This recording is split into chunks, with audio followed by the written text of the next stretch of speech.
Good evening, I'm Kevin Bollinger. Thanks for joining us for UNLV Athletics Hall of Fame induction ceremony. The actual ceremony will begin in about 30 minutes, but before we get to that, we thought you'd like to hear from some of tonight's honorees. Very surprised and very honored. I found out through Marc Wade. He called me and informed me that I got voted in, and so I was super excited. I didn't really show it over the phone, more in shock. Never really thought that I would be a Hall of Fame candidate, but he said because of the resume and things that I did in the sport that he felt I had a good chance of being a Hall of Fame. Really good because I didn't really think that I would be a high school coach. I was actually told by one of my college coaches that I might make a good coach because of the preparation and how I understood football. But he said that one day you'd be able to teach kids, some of the things and now it's coming to fruition. So I'm very excited about that. I really had a hard time understanding the Big Ten football thing because I'd never played in a Big Ten atmosphere. And so once we got there, because we heard a lot of stories from, our coach, John Robinson, about explaining how, it's a tradition down there and it's big-time football. Once we got down there and seen, all the history and things, we were really excited. And so then to come into the game and we were really prepared and we really understood that we were underdogs. To come out of there with a win was something I can't even explain. I was really excited about the fact that we upset, a top 25 team. But after that, I was really excited about being, National Player of the Week. That was an honor that, I didn't take lightly, and I understood the ramifications of it. Trying to explain to them about what a real student athlete does. I think they hear it all the time and they think that they know what it means to be a student athlete, but I try to explain to them that the hard work that they do in high school doesn't compare to if you're going to be a Division I athlete, what the work you have to put in order to succeed. I think if you get the opportunity to play, I explain to them that it's very rare and there's percentages to it, so that if you get that opportunity, then you don't want to squander and you want to get your bachelor's degree and you want to have fun, playing the game that you love to do. Had no idea whatsoever, and I found out like everybody else. Actually, I kind of maybe found out a little bit ahead of time because I'm on the board. I think I'm the last of the original board members that created this Hall of Fame back in '87. So, I walked out of the room because they had nominated me, and so I couldn't be in there. So, but I knew it was coming. Then Marc called me that night at the ballpark. So, absolutely not. I was a ball player. I guess probably it was in the stars because when I was with the Dodger organization, I used to listen to John Ramsey and Vin Scully and those guys. I'd come up from catching batting practice and when I was supposed to do my work, and I'd be sitting behind those guys listening to them. But at the time, no. I came to Las Vegas, it was part of my area, and I met a lot of people here at school. And I have a big family, and I really needed to, better my income, and it was getting out of baseball, and that's what I did. I'm asked that all the time, and there's been so many good ones. One, my memory isn't that good. They all kind of blend together. And two, I don't think it would be fair because there's been a lot of great things to see. Pinpoint the national championship. I mean, that's an accomplishment. The individual golf championships, Warren Scuda and Ryan Moore, because I'm very close to the golf program. And the rest, just great things. It's been a good ride. It's a pretty nice journey. Had no idea. No, I had no idea. When Bill Ireland hired me in 1970, shucks, I was just happy to get a job, and I never used, I was an education major, so never used that to my advantage. Like I said, I was a ball player, I still try to figure out how to hit a curveball and, throw guys out at second, Actually, I'm feeling excited, and there's just so many mixed emotions right now. I'm excited. I'm so happy to be here. I'm so happy to be home. And how did I find out? I found out through a phone call. Marc Wade called me and told me that I was a nominee to be inducted in the Hall of Fame. And of course, I've been communicating with Miss BZ, and she was kind of giving me the heads up. And but when Marc called me, I was just so excited. I was so excited. No, actually, I was actually just talking to my mom about this. When I was playing, you really didn't think about records. You didn't think about stats. The only stat I really worried about when I was playing is how many turnovers I had a game, and of course that was pretty big with Coach Bola. So, no, I didn't think I'd leave, such records behind. But it is a good accomplishment. It does make a statement. It was the importance about it. I felt it was instilled in me by my parents since I was little, and I've always loved going to school. It was something that I enjoyed doing. It wasn't a problem for me. It wasn't a setback. It was more of encouragement, being around my friends, being around the teachers and all who supported me.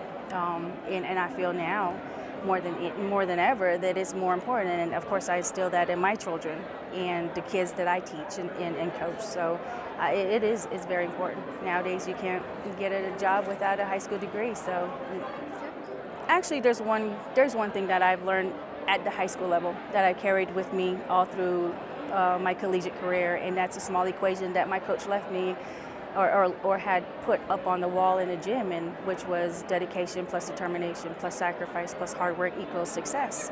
Every day we came into the gym, we saw that equation, and I took that and I brought it here to UNLV. And by doing so, and now as a coach, I give the same equation to my kids, to my students, to my players and athletes, and hoping that they use that to whatever it is that they decide to do, whether it's sports or education or just life in general. But I think that's one of the things that I have that I think that would be important for them to know. Well, there are a lot of people that I would like to thank. First of all, the Lord God for giving me the opportunity, giving me the gift to play basketball, and my family, my parents, the coaching staff, my teammates, and the athletic director. There's a lot of people that I need to thank for this award because I didn't do it alone. First of all, incredibly honored. You don't know that you ever really expect something like this. You do your thing, you enjoy the athletes, play the game, and then life continues to go. And then all of a sudden you get a phone call that says, hey, you're going to be inducted into the UNLV Hall of Fame. It's just a huge honor. I think there's a few things that really got us to that level. One of the things that I'm really proud of is the assistant coaches that I was able to bring into the program. And as a head coach, you know that great assistants can always help your dreams come true. And then we did a good job of recruiting some, not just great athletes, but some really quality young ladies. And I think all of that together put us on the map. I think the stadium was always something that was supposed to be in the works. And even though I was here for 17 years, in my first 2 or 3 years, there was talk of a stadium.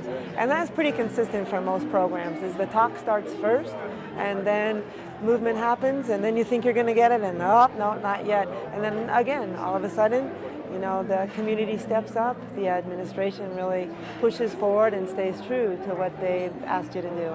And so the Eller Media Stadium it was a dream come true as well. Well, I did get a chance to coach with the Canadian Olympic team, and then I actually lived in China and coached the Chinese Olympic team. So anything that you learn, you always grow with the game. I know that you just don't learn here. You learn every time you turn the corner, every person that you meet.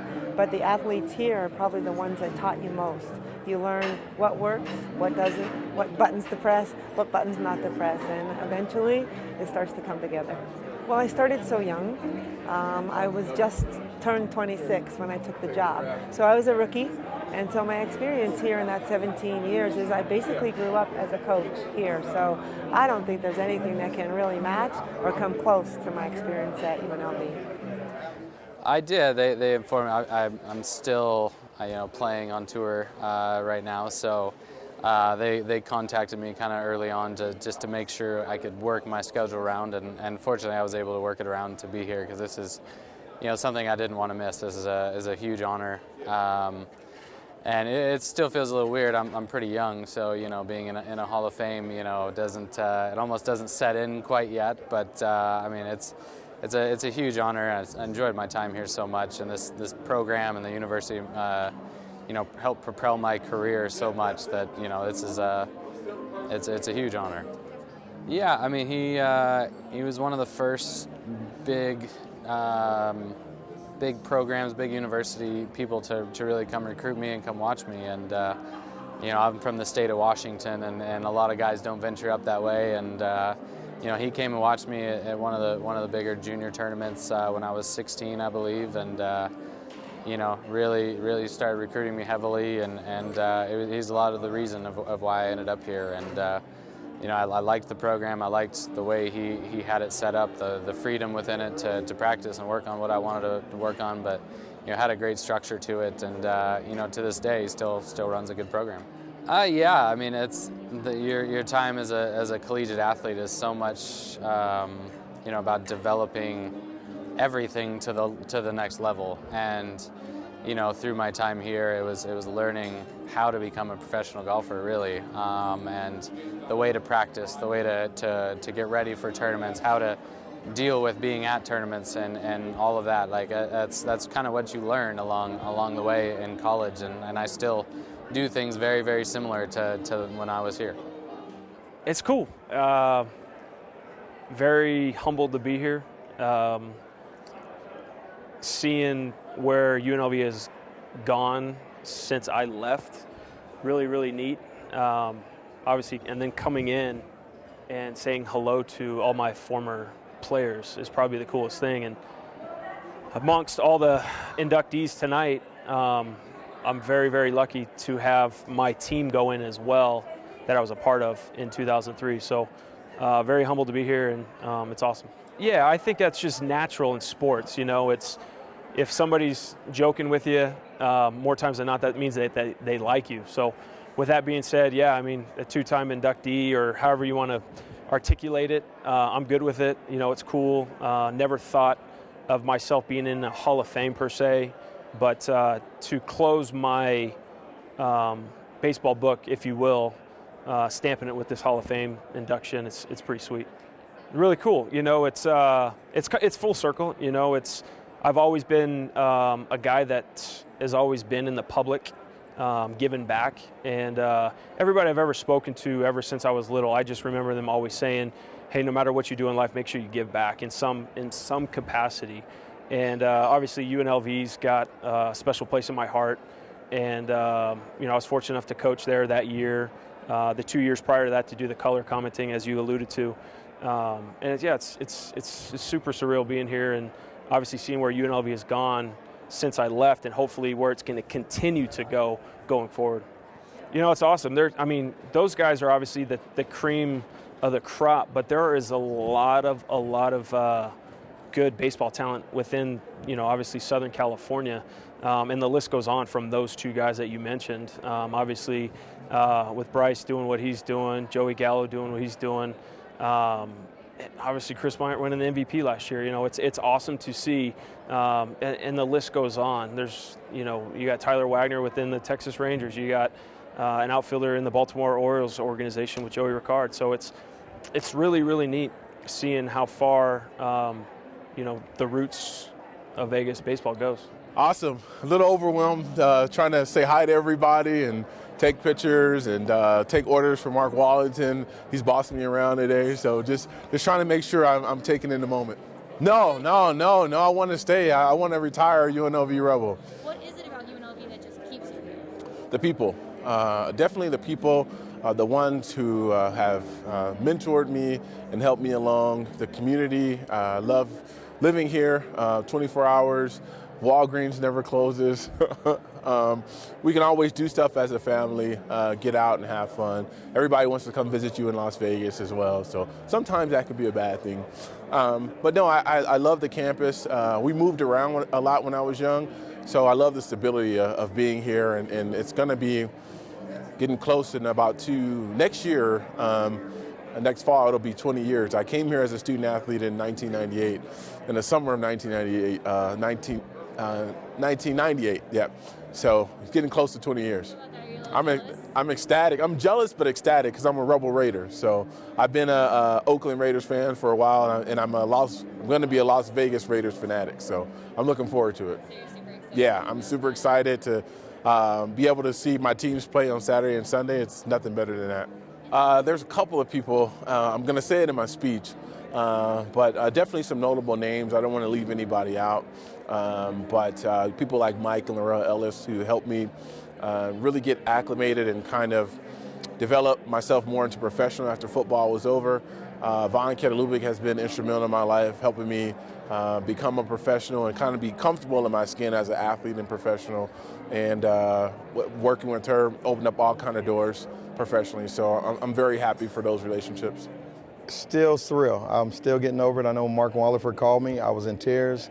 So I spent the last month or so trying to adjust to getting used to it, and I'm getting a lot of feedback on the social media from my friends. So it's overwhelming.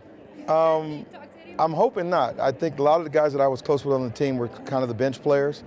So we've all joked about the fact that I'm going in, they're going in. And our star players were Armin Gilliam and Freddie Banks. They've been inducted individually a while ago. So I think the guys are more happy than jealous. But there might be a little bit of jealousy, but they've showed a lot of love for me since it was announced. It's something that you can't take away. Every Final Four, every March Madness, it somehow gets brought up, whether it's through television or social media. People start talking about it because you can't take away that kind of history. The 76 team, our team, and then the championship team, those things will ride through time. And you know, for me personally, like when UCLA does well, I played against Steve Alford. So when they talk about Steve Alford, I have to remember the fact that I played against him in the Final Four. Basketball-wise, yes, but I really loved Oklahoma University as a freshman. Loved it.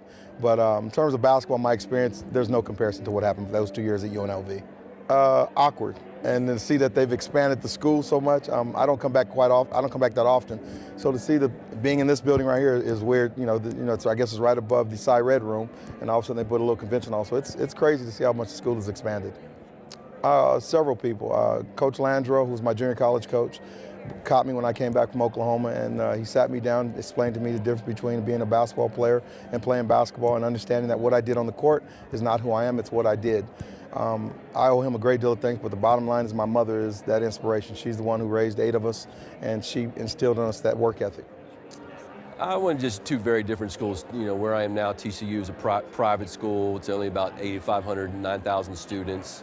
UNLV, obviously a much larger school, state university, but they both have, great advantages and great positives. And, my time at UNLV was an awesome time in my life, for my family, for my children, and so this has been great to be back today. It's awesome, and I didn't like leaving after just 2 years. It was, but sometimes in life you don't get to choose the timing of things. But this group of guys was incredibly special to me. There's still, a lot of them are good friends, and I'm going to get a chance to reacquaint with them tonight. But this thing's not about the coach, this is about our players and about the team and what a great group of guys they were, how talented they were. I think we had 11 or 12 of those guys drafted into professional baseball and a couple major league players. So it's all great memories, and they're all coming back tonight. Oh, no question. I mean, I'm very, very grateful and thankful to UNLV because they gave me a chance to be a head coach. This is my first head coaching job. Hopefully I'm in my last head coaching job right now. But I learned so much. I learned from so many people. I learned from the people that I work for, the people that I work with, and most of all, I learned a lot from the players. And I wish I could coach them now. I think I could do a better job for them. I could serve them better now than I did then at 30, 31 years old. I'm incredibly thankful, and UNLV holds a very special place in my heart. Well, he was just a great human being. I mean, he's a hard worker. He was competitive. He was tough. He was a guy that showed up every day in the weight room, showed up every day in practice, certainly physically talented.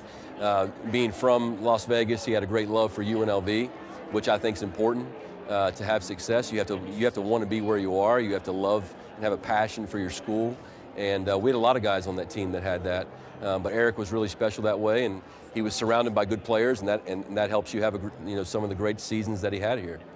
14 years. I've snuck in here a few times every now and then, but this feels great. I was a little hesitant to come back because I didn't know how people would accept me, but it's been awesome, and it's been a great day so far.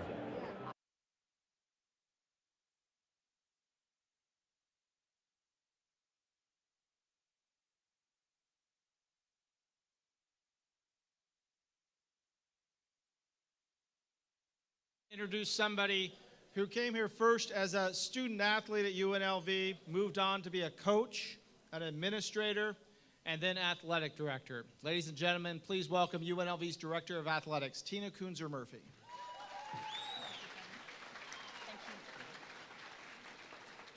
Thank you, Kevin. And Kevin had to move some things to be with us tonight. And Fox 5 and Kevin, you're such great friends of the university, so we appreciate it. I think he had to do some work up in Oakland with the Raiders, so we appreciate you being here tonight, and thank you, Kevin. So good evening, everyone, and welcome. And on behalf of the student athletes, the coaches, and the entire staff of UNLV Athletics, it is my pleasure to welcome each of you here tonight to the Strip View Pavilion for what is one of our first athletic events in this wonderful facility. How about this renovation? Isn't it gorgeous? Tonight, as we honor the 2017 class of inductees and distinguished contributors to the UNLV Athletics Hall of Fame. Tonight is a celebration, and it's our sincere hope that each and every one of you has a wonderful time tonight. It's an opportunity to reconnect, to remember, and to reminisce. And it's an opportunity to pay tribute to a remarkable group of athletes and coaches and supporters who, like those who have been honored before them, contributed so much to the rich fabric of this awesome university and glorious community. And it's an opportunity to celebrate what it really means to be a UNLV rebel. Our athletic program is built on the timeless values of excellence, opportunity, and self-determination. Our program has produced national champions and have sent athletes and coaches on to excel at the highest levels of their sport, nationally and internationally. Our programs reaffirms the very best life lessons and values that are derived from participation in sports. And our program has provided thousands of young people with the life-changing gift of a college education, many of whom were the first in their family to receive such a gift. So tonight, our UNLV family gathers to pay tribute to you, the class of 2017, and in doing so, we honor all those who have come before you. We honor our history, and we celebrate what it means to be a UNLV rebel. Congratulations to our honorees, and thank you so very much.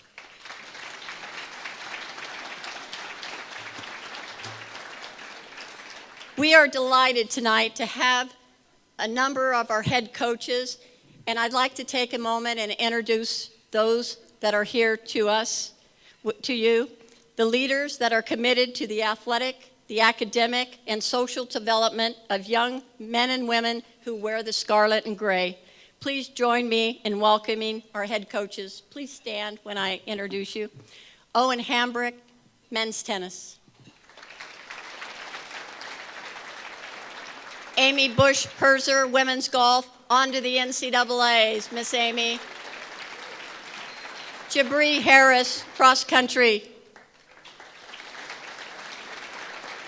Dwayne Knight, 29 consecutive appearances to the NCAA. Dwayne, how about that? Ben Loers, swimming and diving. Coach Marvin Menzies, a heck of a recruiting class, Coach. Kathy Olivier, women's basketball, postseason NIT. Way to go, girlfriend. We love you, Kath. Rich Ryerson, men's soccer, conference tournament champions, NCAA. Tony Sanchez, head football coach, building a winning program for us. We love you, Coach. Chris Shaw, women's soccer champions, NCAA tournament. Chris Shaw. Stan Stolte, baseball, doing a terrific job, Stan.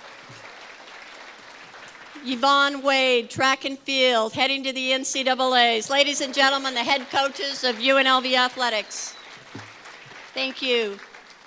I'd also like to extend a very special thank you to the members of the UNLV Athletics Hall of Fame Board of Directors. They honored our history and they preserved our traditions, and it's so very important, and it wouldn't be possible without you. Please stand and let us thank you for a wonderful evening. Athletic Hall of Fame Board of Directors. Thank you.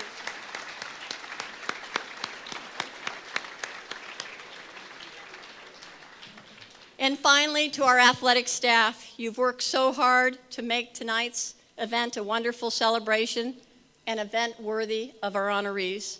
Thank you so much. I'd like you all to stand up. You know who you are.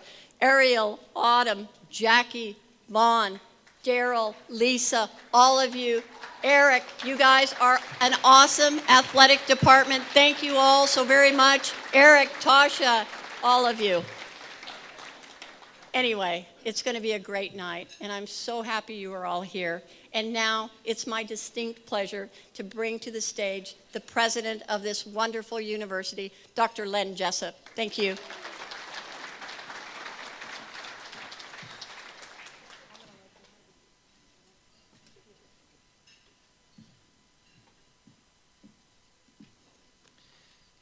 Thanks, Tina. You know, you stole my line on the pavilion. Isn't this great? This pavilion turned out so good, way beyond our expectations. This may be the biggest crowd that we've had in this room, actually, tonight. And I want to thank, I'll put a quick plug for By Design for doing all the table designs and everything. Didn't they do a good job? They're amazing. We talk about athletics being the window to the university. It's the window through which people see the university and they shape their opinions about us. And I mean, how does the window look tonight, huh? And you just went around the horn with everybody and how everybody's doing their seasons and several of our teams going on to postseason. It's just an incredible time for Rebel Athletics. It's a pretty exciting night. I hope you can feel the excitement that I do. This is incredible. So mainly tonight, I just wanted to say thank you and to welcome everybody, but I do have a little secret off-script duty. And so I'd like to please call Tina and Daryl up to the stage, if you guys would come up. And this is, come on up, Tina and Daryl.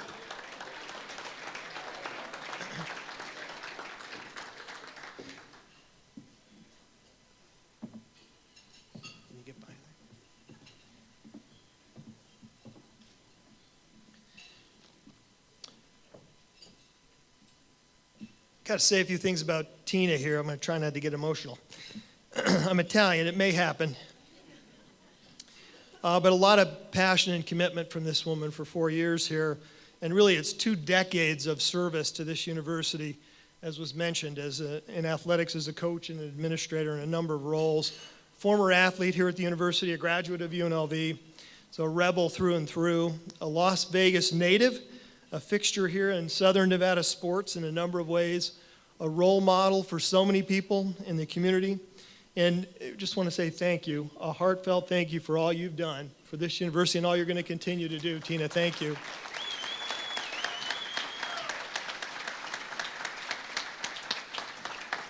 And a small token of our gratitude to commemorate your service and continuing service in the foundation for us. Tina, thank you so much.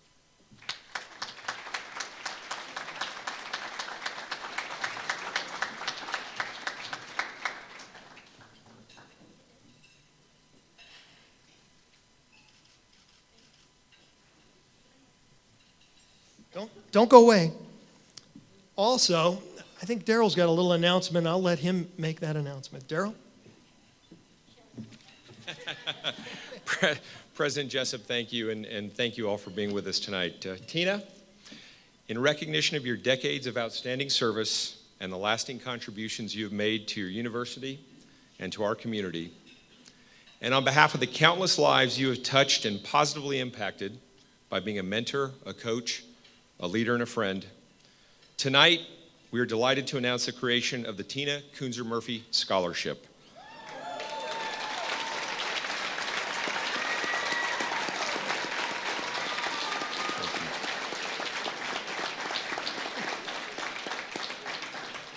This scholarship will be awarded annually to a UNLV student, a young woman who, like Tina, was born and raised in Las Vegas, graduated from a Las Vegas high school, and aspires to a career in sport management and sport administration. Tina, we know how important supporting young people is to you as they pursue their goals and aspirations, and we can think of no more fitting way to thank you for all that you've done. I'd also like to thank Tom Gingoli, Bill Paulus, and Tina, your sister Pam Hicks, for their generosity in providing the lead gifts for this scholarship, along with many others who are here tonight who have also pledged their support. We hope the TKM Scholarship and the young people who benefit from it serve as a lasting and fitting tribute to you, someone who exemplifies exactly what it means to be a UNLV rebel. Ladies and gentlemen, Tina Koons-Murphy.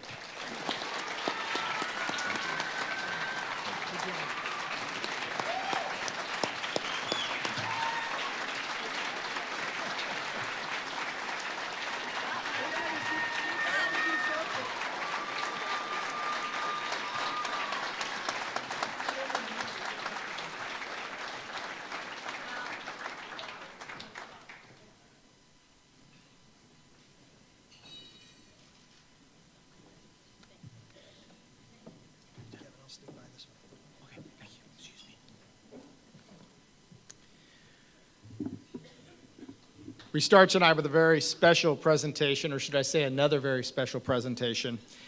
The Silver Rebel Award. It's an honor presented by the Hall of Fame's Executive Board to a former UNLV player, coach, staff member, somebody whose biggest accomplishments earning positive recognition for the university came after leaving campus. While he's no longer with us, Richard Abajian was a living contradiction when it came to him and the Silver State. He had an early affinity to the Wolfpack Blue after moving to Reno from Walla Walla, Washington to play college football. But soon he journeyed south and he found that the true color of his world was Rebel Red. Known as Baj, he was many things to many people, not the least of which was perhaps the greatest supporter and believer that UNLV football has ever known. Ladies and gentlemen, please direct your attention to the video screens right here to my right for this special tribute to our dear friend, Mr. Rich Abajian. Well, I've known Rich for a long time. Rich Abajian, when I met him, he was an assistant football coach at UNLV under the wonderful Tony Knapp staff. And we've been friends for an awful long time. Rich Abajian has been a huge supporter of UNLV football over the years. But most significantly, he was a part of the football program. He was an assistant coach for many years under the legendary Tony Knapp. And he's always loved UNLV football, and him and his lovely wife, Joanne, have been generous contributors throughout the years. And when he became the general manager over at Findlay Toyota, has been a tremendous support, not only to all of us that know and love Rich, but to the university football program as well. He's one of the best. Rich was a giving person, and for those of us that were his friends, lucky to be considered his friends, and he had 1 million. We all thought that he was our special friend, but we found out, unfortunately, when he passed away, how many people really felt that friendship that he had with so many people. But when you'd go down to Findlay Toyota, it was like, you know, everybody in Las Vegas would be down there talking to their friend Rich Abajian. And he gave in so many ways. One of the jokes about Rich is he never could say no. Whenever you'd ask him, whether it's supporting a golf tournament or supporting our football program, Rich and Joanne Abajian weight room, and now the new complex that the Abajians have committed to, you know, Rich had a hard time saying no, and we all loved him. He was a giver. He gave of himself. He gave him his time. Him and his wife opened their home to UNLV athletics and UNLV football, and they're the most wonderful and generous people that have been around, and he did that throughout the Las Vegas community, and I think that made Rich Abajian so very, very special. Ladies and gentlemen, please help us honor the memory of Rich Abajian as the third ever winner of the Hall of Fame Silver Rebel Award by welcoming his wife, Joanne, and from Findlay Auto Group, Mr. Tyler Corder.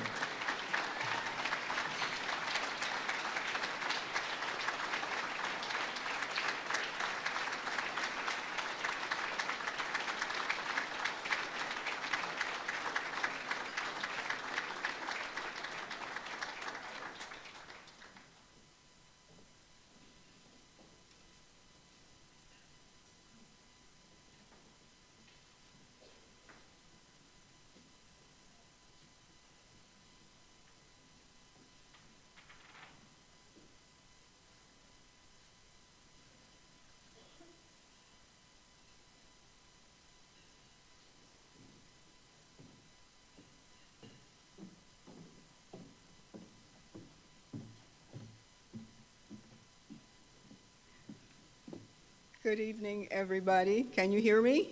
Good evening. You can hear me? Okay.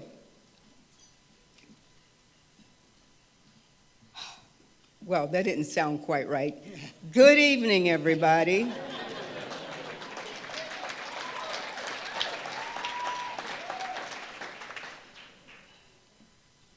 My husband's tagline was, if you're not fired up with enthusiasm, you'll be fired with enthusiasm.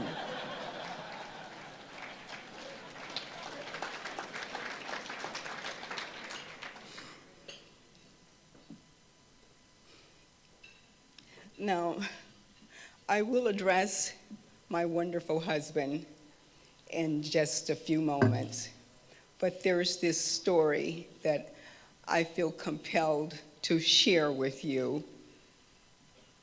A few months ago, well, it was last summer, that UNLV presented an award to me, the City Impact Award. And at the time,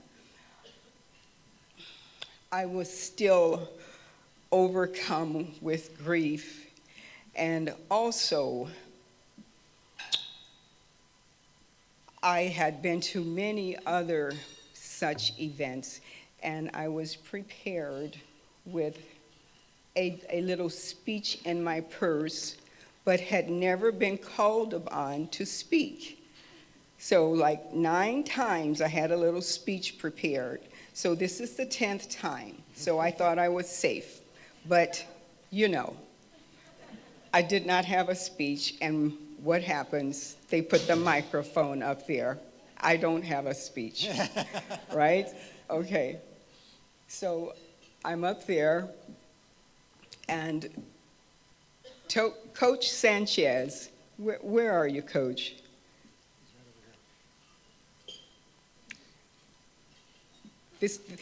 Okay, I'm going to talk in a big old circle, but I'm going to make a point, I promise.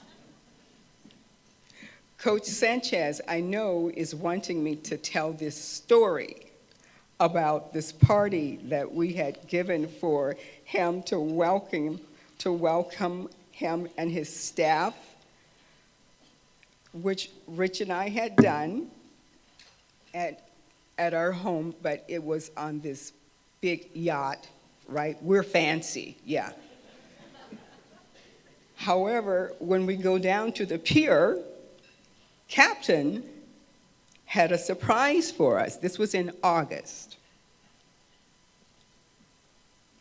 The AC was out.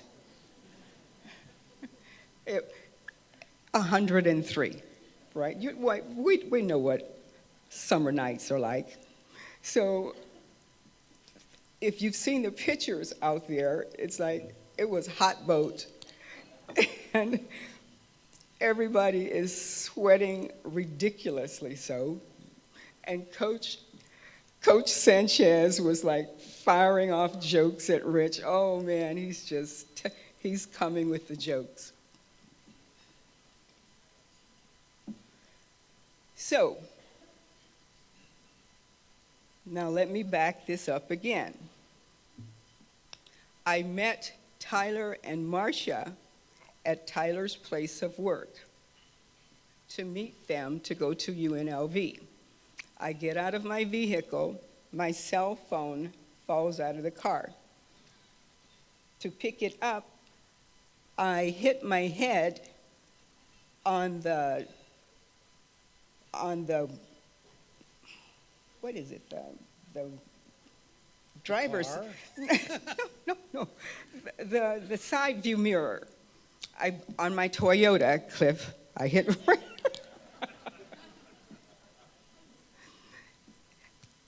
And I promise,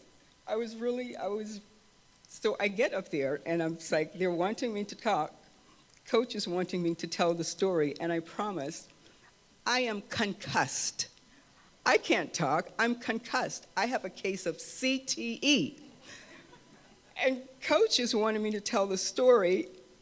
I'm overcome with grief, grief, there's CTE, and meanwhile, I'm also afraid that in retaliation, that he's got a fan back there, a heat fan back there, to get back at me for the hot boat. It was just a nightmare. So I've got no speech. I'm afraid he's going to light me up back there. Anyway,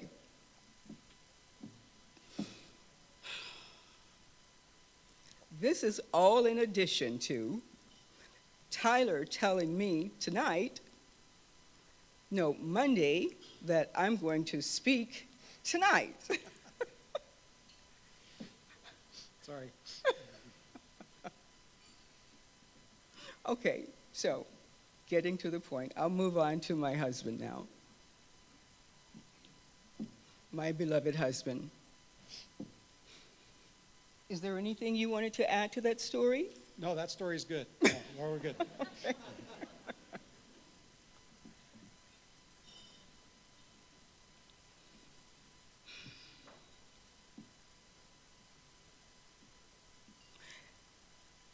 In short,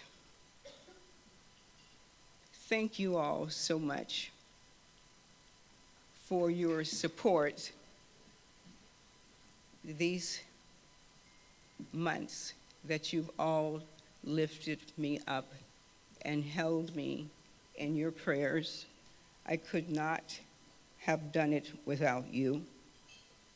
My husband was a wonderful man, as you all know. His love of family, friends, his work associates, his love of God, his work ethic, the grandchildren, his love of UNLV, supporting football and basketball. These are the things that got him up every day and made life worthwhile.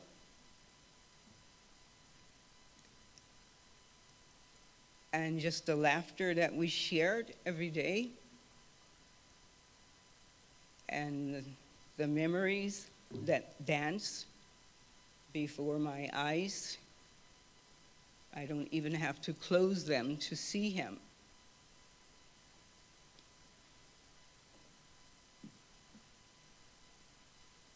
But I will see him again. I hold that steadfast in my heart.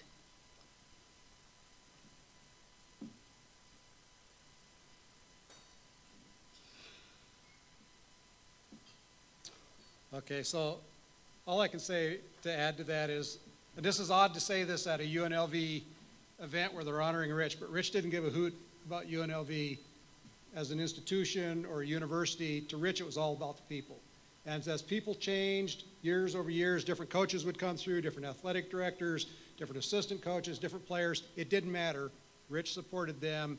And sometimes they weren't always that thankful, and we talk about that. But I know he's smiling down tonight knowing that he's being thanked right now for all he did for the university and for the athletic department. So on Rich's behalf, thank you very much.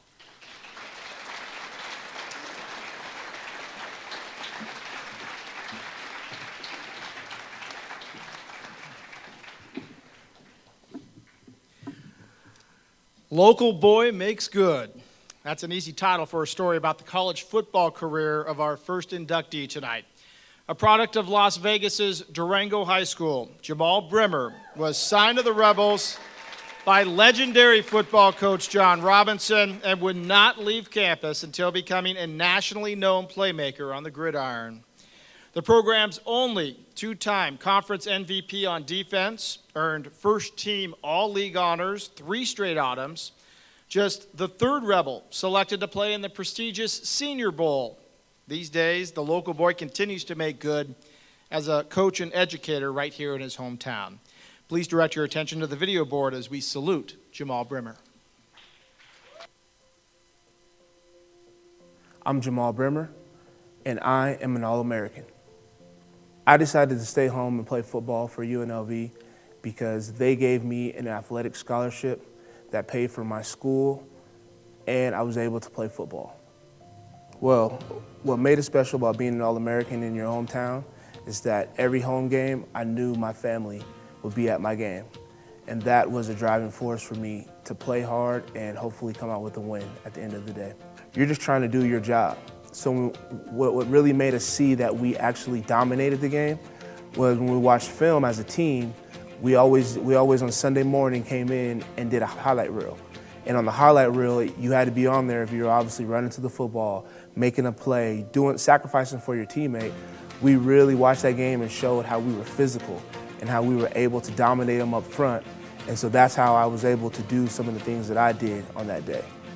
The one thing that I remember is really playing for an iconic coach like John Robinson. I really didn't think that he was as famous as he was because he's right in front of you. And just to give you a little view of how he was very laid back. You know, he understood the players and he understood the needs that the players had. And so when it was time for us to shut down practice, he shut down practice. But when it was time for us to compete, he had that way of saying, when Saturday comes, it's business-like. To be nominated for something like this, it kind of just gives you a little closure to really to understand that even though the time has went by, my main goal was to leave a legacy, and I wanted to make people remember me. I felt like I played the game the right way, and I felt like I wanted people to enjoy watching me play. And so to now be, amongst people who have done great things for their university, I'm very proud of that. Ladies and gentlemen, please join the Board of Directors in welcoming the newest member of the UNLV Athletics Hall of Fame, Mr. Jamal Brimmer.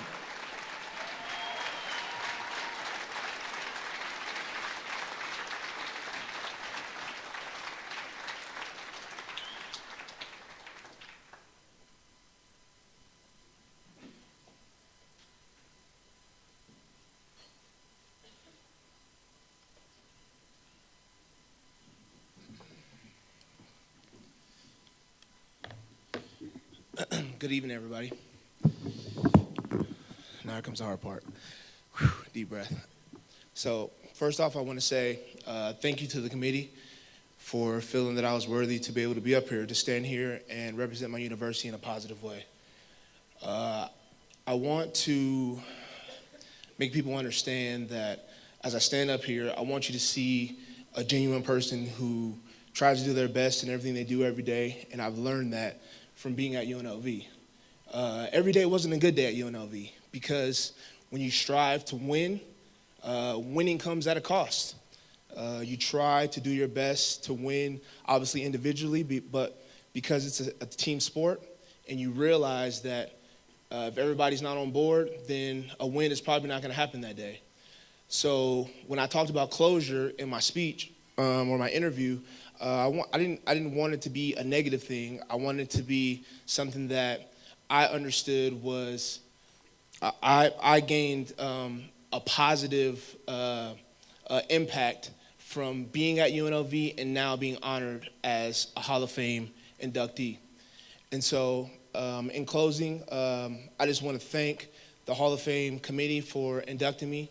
I also want to thank coaches, the athletic department, and everybody who supported me as being a local athlete here, because what I do now to give back is I coach high school football, and I try to explain the importance of if you're able to get an athletic scholarship, there's nothing wrong with staying home at UNLV.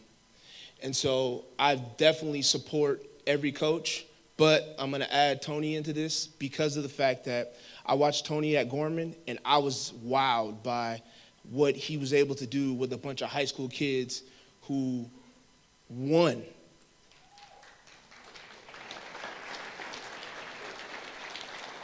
And so, in closing, also, I want to thank Mark Wallington.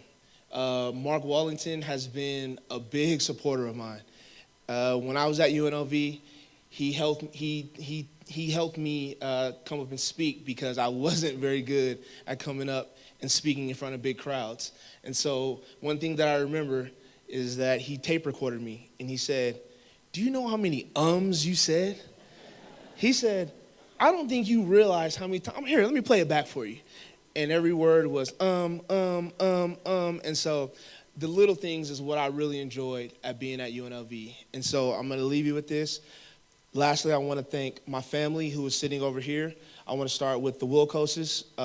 They have been a great addition to me and my family as far as a friendship. I want to thank Justin Leone for bringing his son. Very important to me being here and supporting me. My in-laws, Buddy Jerry Gano and Marcine Jerry Gano, I want to thank them as well. My daughter, I'll start with my daughter, Cadence, very beautiful young lady who keeps me smiling every day. And my hard-working son, the crying thing. You know, you got to deal with the crying thing. My son, Ace, who is the joy of my life. Him, just having my kids around and being at this event is more important than me even standing up here. And lastly but not least, the one that drives you home. That woman behind that strong man who is able to do great things when you have a person who is able to understand you and to push you and to even hit you when you need to be hit, to slap you around when you need to be slapped around. Her name is Caitlin, and she is able to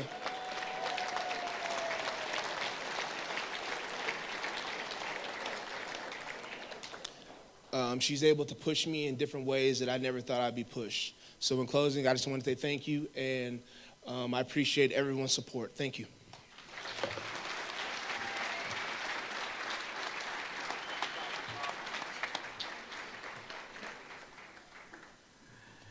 And now, I can't do it as good as you. I'm sorry. I even practiced, Dick. One of the longest-serving game announcers in all of sports, distinguished contributor Dick Calvert, worked his first UNLV sporting event 47 years ago. Since then, the legendary voice of the Rebels has worked more than 4,000 UNLV contests and events and has nearly 5 decades on the microphone as game announcer, MC, host, radio, and TV play-by-play man. Even more impressive than the length of his service is the diversity of his career, as Calvert has called games not just for UNLV football and basketball, but a total of 14 of the school's current lineup of 17 sports. Calvert retired from broadcasting and the UNLV athletics department back in 2001, but he's never stopped working and he's never stopped talking. Let's hear some of that iconic voice right now as we present Dick Calvert.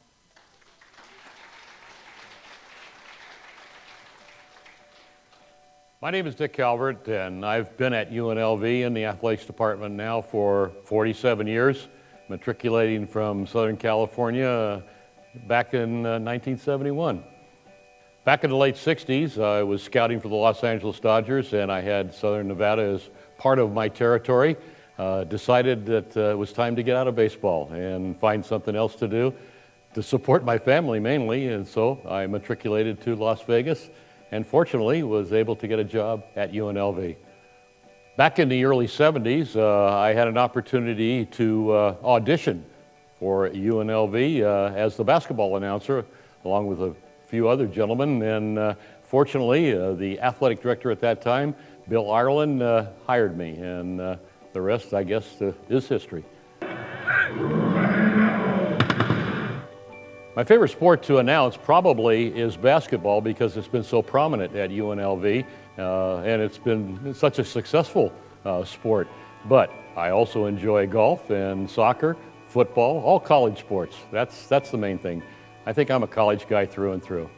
Yeah, I had an opportunity back in the day I was an SAG and an AFTRA card holder and had an opportunity to be on a few of the episodes of Vegas with Dan Tana and his red convertible running around town. So that was a lot of fun, being a part of those shows on TV. I'm Dick Calvert, voice of the UNLV Rebels, and we're here to present to you the world's most famous female daredevil. The university has grown immensely over these number of years, and I've been able to see that growth.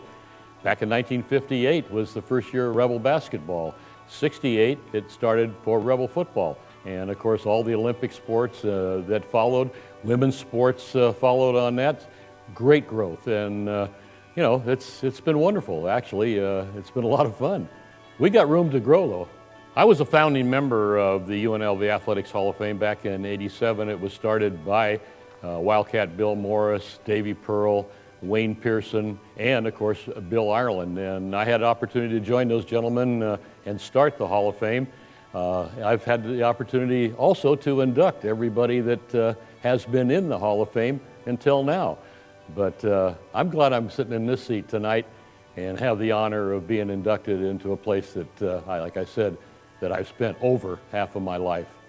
Well, you've heard it for many, many, many years, and I hope like heck you hear it for many more years. And now, your Running Rebels.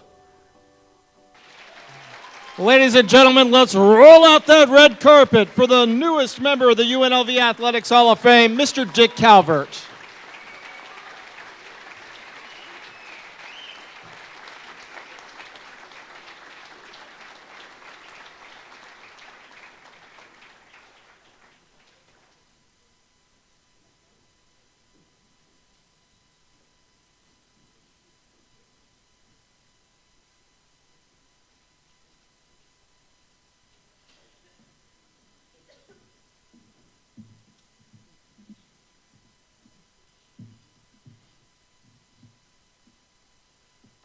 Yeah, this is a pretty good room, huh? To say this is a wonderful addition to this university, this is great. This is unbelievable. Well, it's been a journey, and we are very honored, and thank you, Chairman Wallington and the Board of Directors for the UNLV Athletic Hall of Fame for considering an old dude around here to that's been playing with a microphone for a few years to be in your Hall of Fame. It has been a wonderful journey, and we appreciate this honor immensely. To say the least, we are honored. And yes, I did say we, because this journey has not been just me making it. I have had a partner this entire time, and I still have that partner, my best friend, the love of my life. Everybody at this school knows her as Miss Ann. She's been with me the whole way, step by step, and this wouldn't have happened without her, and she's been a great contributor as well. Wow, this is really a nice night. You know, this has been a labor of love, and I've had the opportunity. This university, by the way, has given me much more than I have given this university in these years. And the thing about it is the student athletes. You've heard Tina talk about it tonight on a number of occasions. It's all about the student athletes. And this group going in tonight, this is just an incredible group going into our Hall of Fame. I believe we have 114 members in the Hall at the present time. And this group of 8 that is going in tonight is just going to put the icing on the cake. It's just wonderful.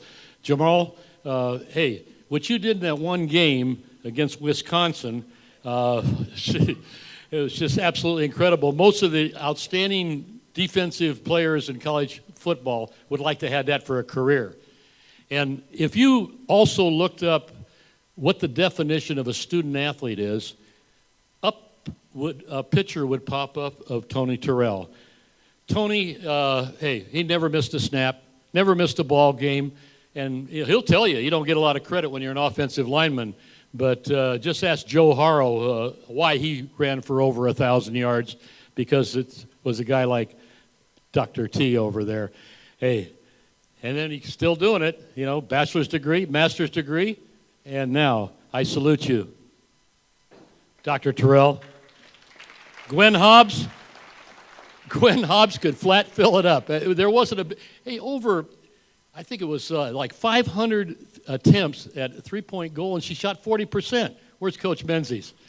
Hey, check and see if she has any more eligibility left out there, because what I saw, I think you need some shooters.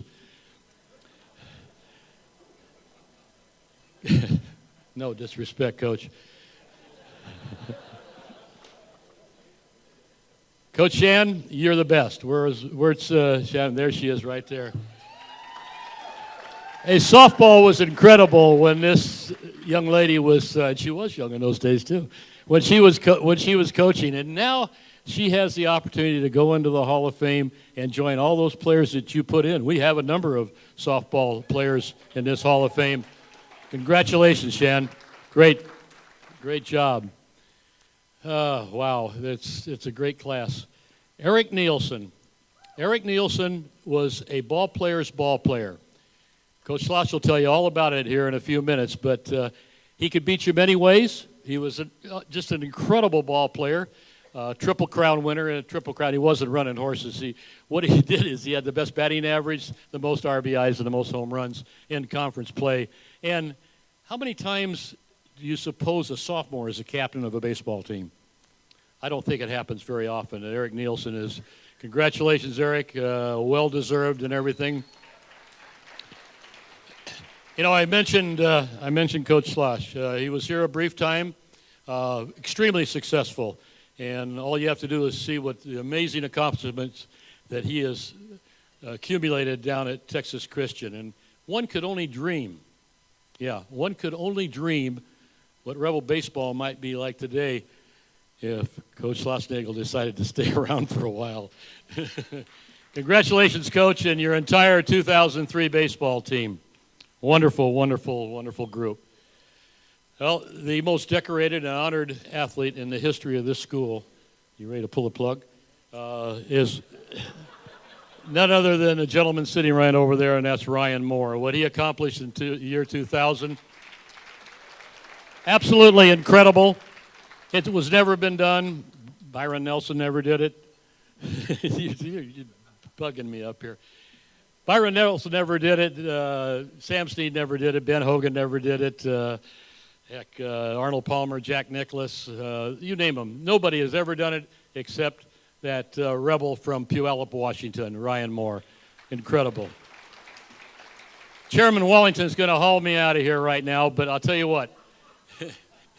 You've been putting up with me for a long time out there, and if you'll continue to do that, and if you all will, allow me to continue, I don't plan on dropping the damn microphone anytime soon. So I'll be back. Thank you so very much, and go Rebs.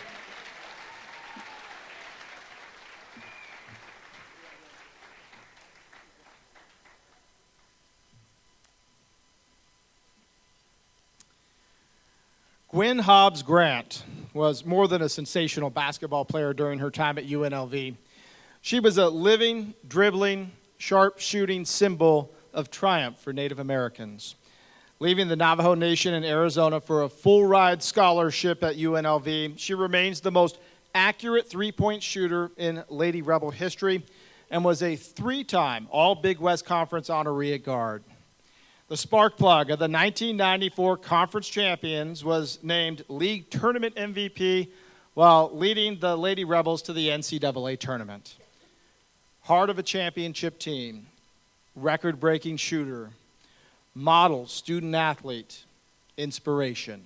Presenting Gwen Hobbs.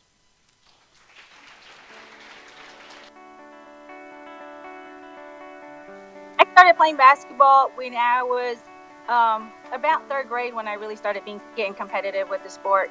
My uncle was a really good basketball player on the Navajo reservation, and he kind of inspired me and he encouraged me. He was somebody that I looked up to.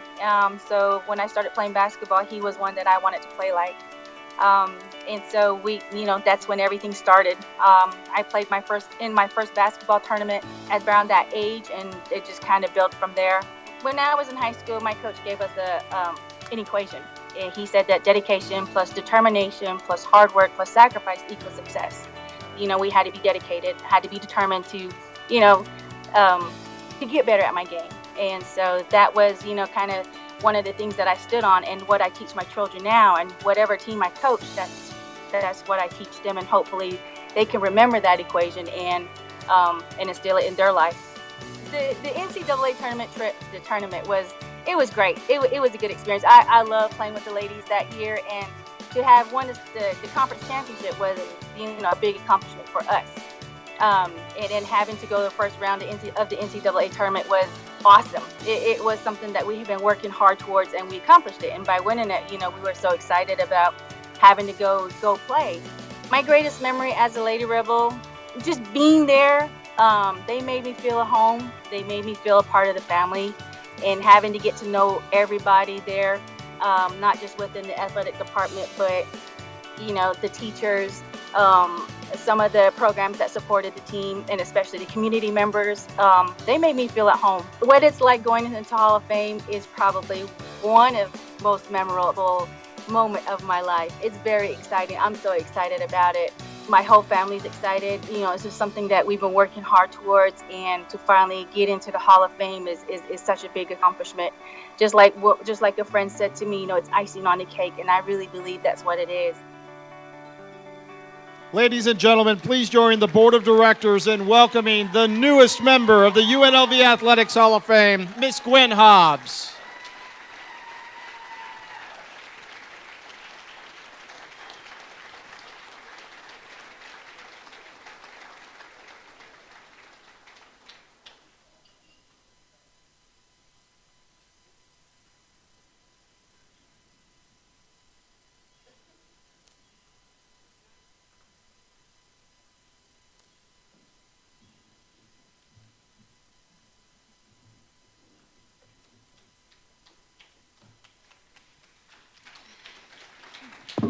Good evening. Good evening. First of all, I'd like to introduce myself in Navajo. Yat Eshe Gwen Grant Inishia, my dash Giznish Lil Twitch Eatney Bushes Chin, Twitch Eatney Dasha but Ahne Dashanella, Ota Edena Astan Nishla. My name is Gwen Grant. I am born of the Coyote Pass. I am Coyote Pass, and I am born for Bitterwater. My maternal grandfather is Bitterwater, and my paternal grandfather is Under the Cleve. That is who I am as a Navajo woman.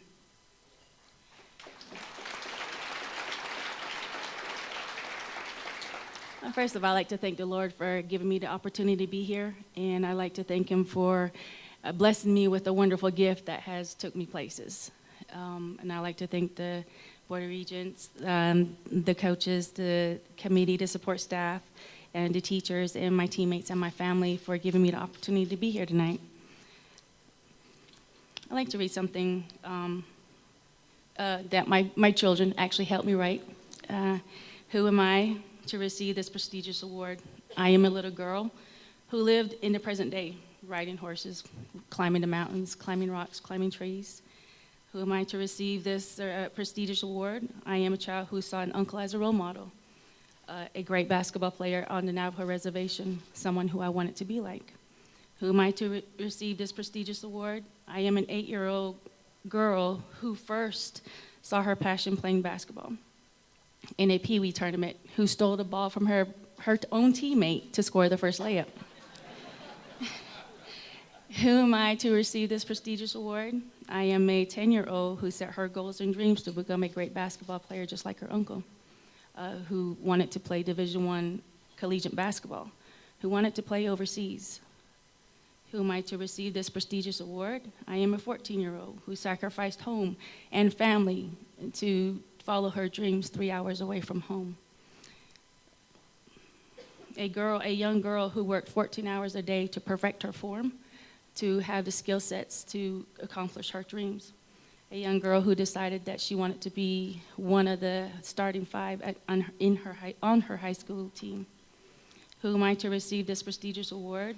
I am a New Mexico high school state champion, a recruit in the middle of nowhere, as Coach Bola would put it, a recipient of an athletic scholarship to UNLV, an equation believer who instilled it in everything she did, which is determination plus dedication plus sacrifice plus hard work equals success.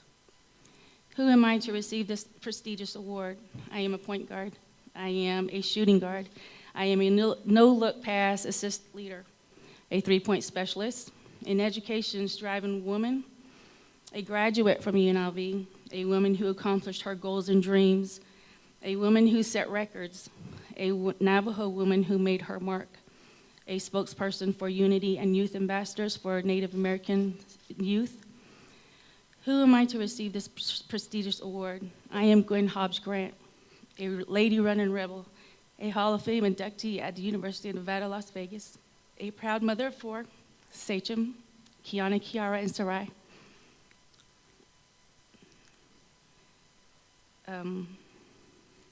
I'd like to thank everybody for making this a great experience, an opportunity that I'm able to share with my family.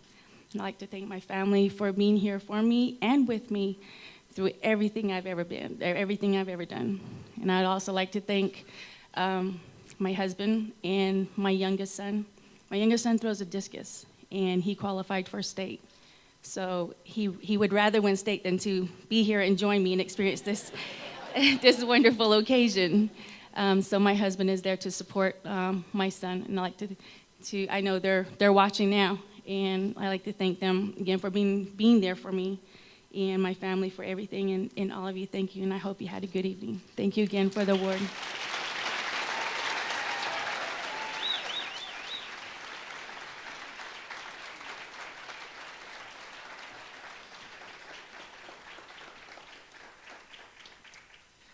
Shan Mcdonald came to UNLV in the mid-1980s to take over an unimpressive softball program that was already 60 games under 500 in just 5 years of existence.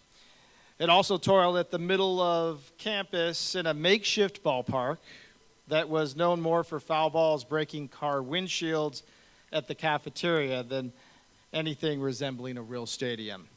Fast forward 4 seasons, and UNLV was making the first of 7 straight NCAA tournament appearances and 3 Women's College World Series trips. UNLV became nothing short of a national power under McDonald, who produced 18 All-Americans, 5 Conference Players of the Year, 43 All-Region selections, and 66 All-Conference honorees. Her success as a teacher of her sport was evident across the globe, including leading the Chinese national team that finished 4th in the 2004 Summer Olympics. Presenting Shan Macdonald.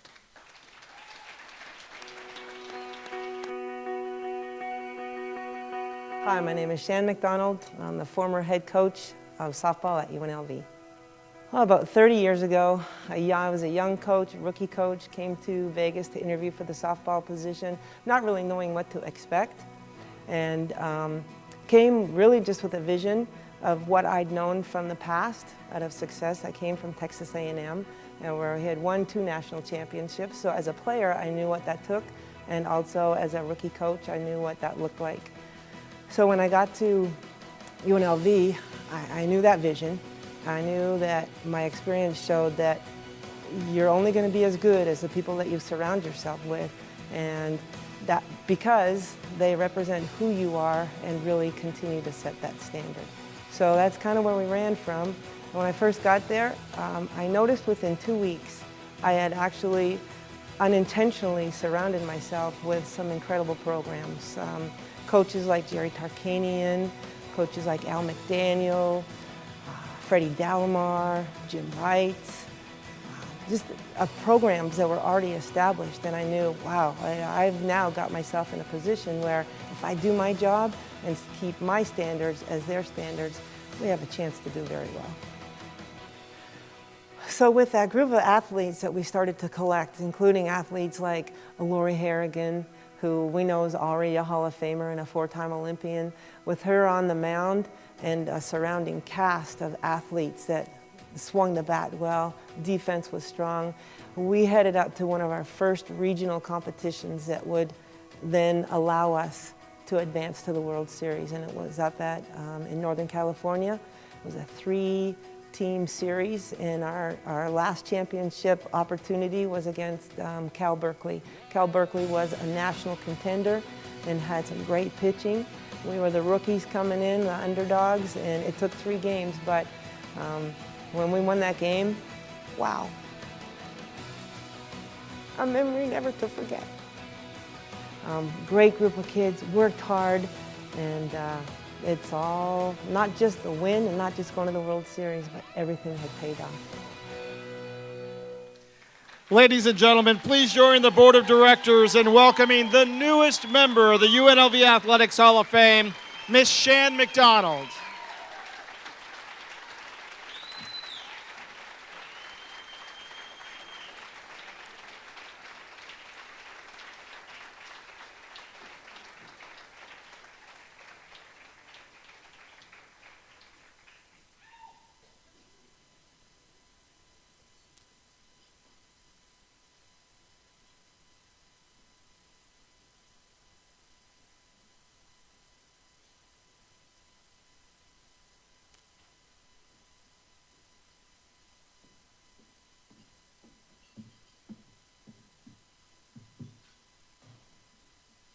Wow, what an honor and so humbling to see so many of you here tonight kind of to participate in this.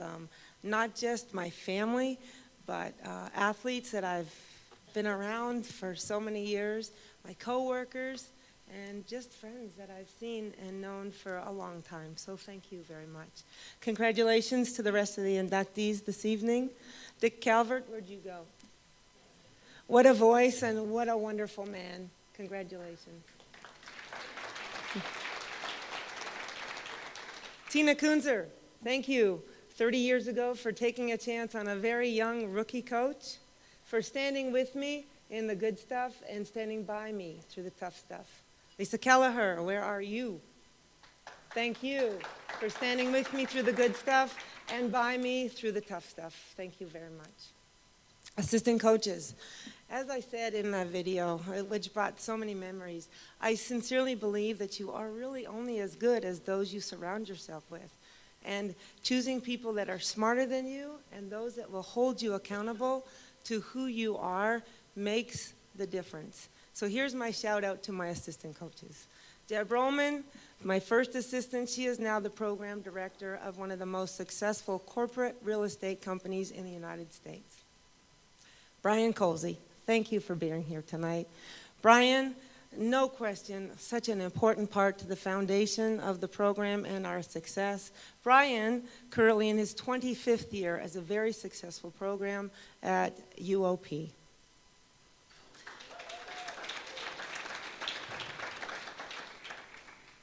Leanne Jarvis, Heart and Passion.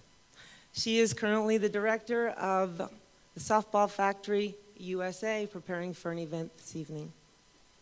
Carol Spanks, 14-time All-American athlete, national team coach, head coach for Cal Poly Pomona, recognized as one of the best coaches in softball and one of the best people. Thank you for being here tonight, Carol.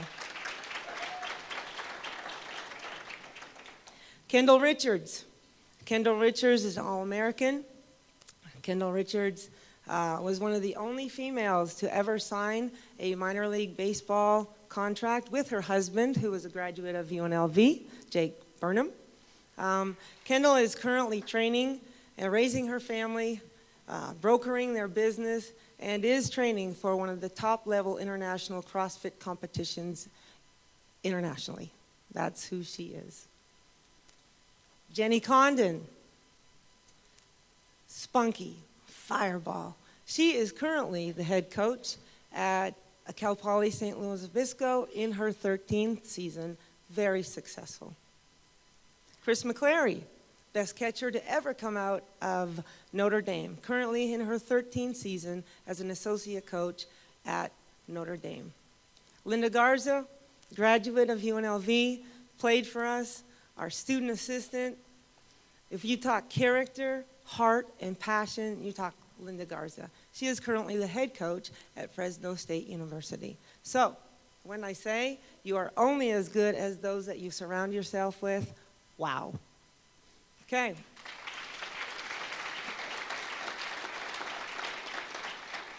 Support staff, and still in this room, Vaughn, Leah, Musette, Larry, Tasha, all of you still here, and all such an important piece of this honor tonight. Community support, John Worrow, Day 3, I walked into town. You are still by my side. Thank you for being here tonight. And no question, the women that got it done in the classroom, left it on the field, and really are the ones that put UNLV softball on the map. Can I have all my players please stand?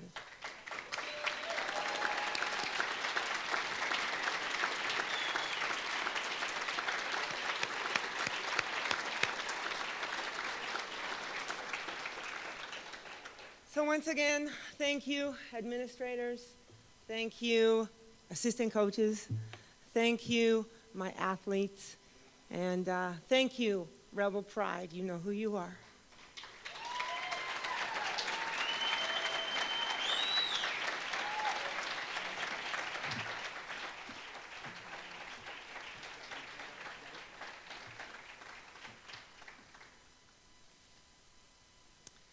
Unprecedented. It's a term thrown around a lot in sports, but entirely appropriate when considering Ryan Moore. There simply was no precedence of an amateur golfer doing what he did while wearing the scarlet and gray. As a junior, Moore set new standards by winning 5 major amateur championships, including an individual NCAA championship, a feat that has never been matched. For an encore, Moore would post the second lowest average in collegiate golf history. He did that as a senior. That incredible season, of course, rewarded with recognition of sweeping the National Player of the Year honors. The Las Vegas resident has recorded 5 victories on the PGA Tour and already reached the $25 million mark in earnings while also helping the U.S. to win the Ryder Cup last fall. Yes, unprecedented. Presenting Ryan Moore. My name's Dwayne Knight, head golf coach at UNLV. When I first met Ryan in person, we were both on the same airplane out to Kansas, so he would compete in the Cannon Cup. I was always interested in him as a high school player. He was one of the great ones up in Oregon. But we flew out to the tournament together, and they lost his clubs somehow on the way over there. And he had to find the head pro, and he let him use his clubs. So he went ahead and won the qualifying with the pros clubs and then got to play in match play. And that showed me a lot of toughness on his part to be able to make that transition. Not a lot of guys could do that. So it really piqued my interest in him. We were trying to get some kind of reaction out of him. He's a good poker player. He keeps his cards very close to the vest. And only after we actually signed him did he actually tell me that he always wanted to go to UNLV. So he's one of the great ones that we've ever had here. Well, he's a fierce competitor, and he fights to the end. I've never seen somebody that is that consistent. He's always had his own swing, and he knows it very well, and he repeats it. And under any circumstances, nothing scares him. He's just a great competitor. Well, he's one of the most decorated amateurs ever in the game of golf, which is incredible since it goes back to in the 1860s, I think, when they first started playing golf. He won more tournaments in 2004. They put him on the front of the United States Golf Association book at the end of the year where they honor all the major champions. And he was on the cover of it, and it said the most unbelievable year. And he actually won more tournaments than I think any amateur's ever won in one year. It's such a great honor for us to have Ryan Moore go into the UNLV Athletic Hall of Fame. Ladies and gentlemen, please join the Board of Directors in welcoming the newest member of the UNLV Athletics Hall of Fame, Mr. Ryan Moore.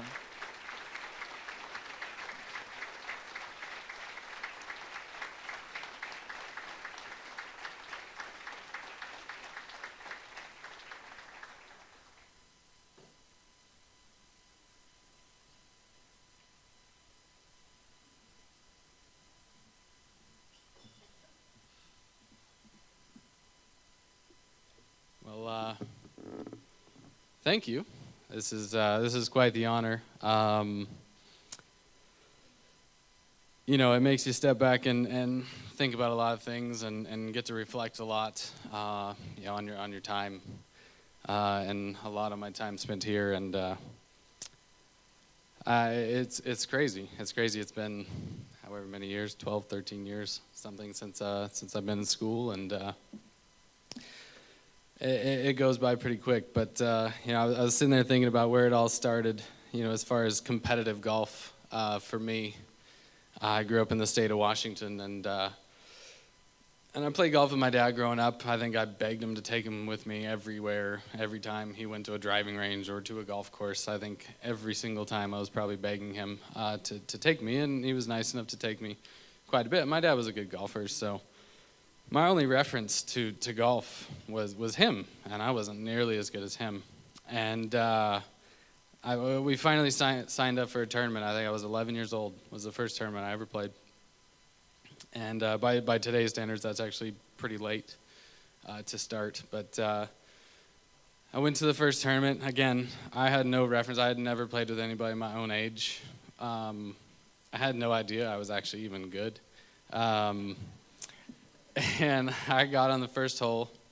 And for you golfers out there, you'll appreciate this a little bit.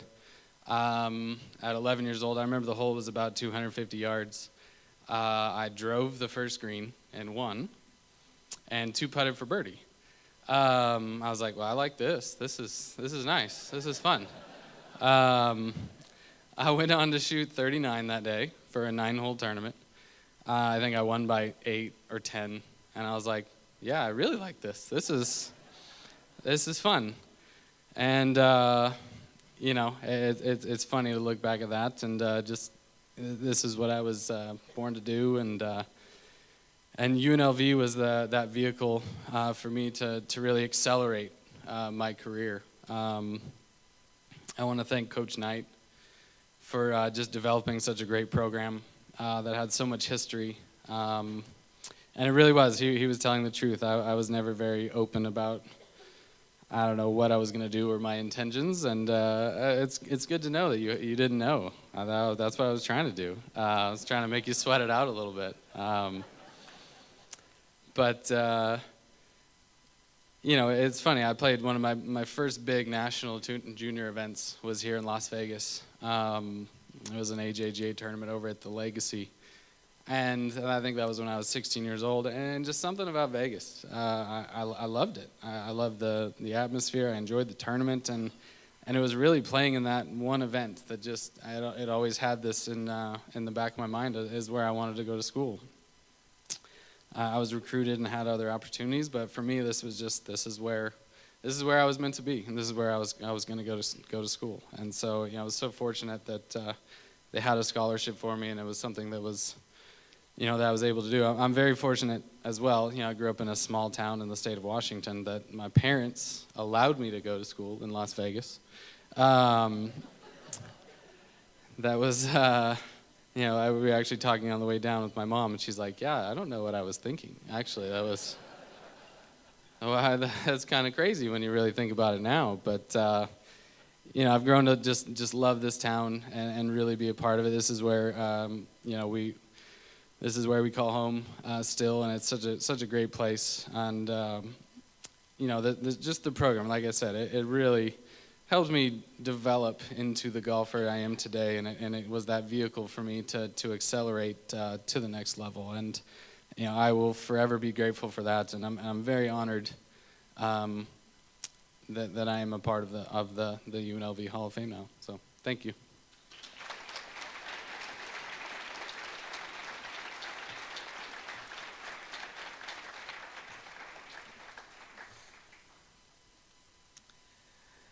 Signing with his hometown university out of Silverado High School, baseball star Eric Nielsen led the 2003 team with a .365 average while helping the highly ranked Rebels to league titles and 47 total victories. Then 2004 was one for the record books, as the team captain became the first player in conference history to win the Triple Crown, leading all players in average, home runs, and RBI. In fact, the Mountain West Player of the Year is the only Rebel in history to reach triple figures in hits, which led to an eye-popping .402 batting average. Nielsen helped UNLV to another league tournament crown and a return trip to the NCAAs, while he became the most recent Rebel to be named first-team All-American. From roaming right field to roaming the streets now as a public servant, Nielsen is now an officer for the Henderson Police Department. Presenting Eric Nielsen.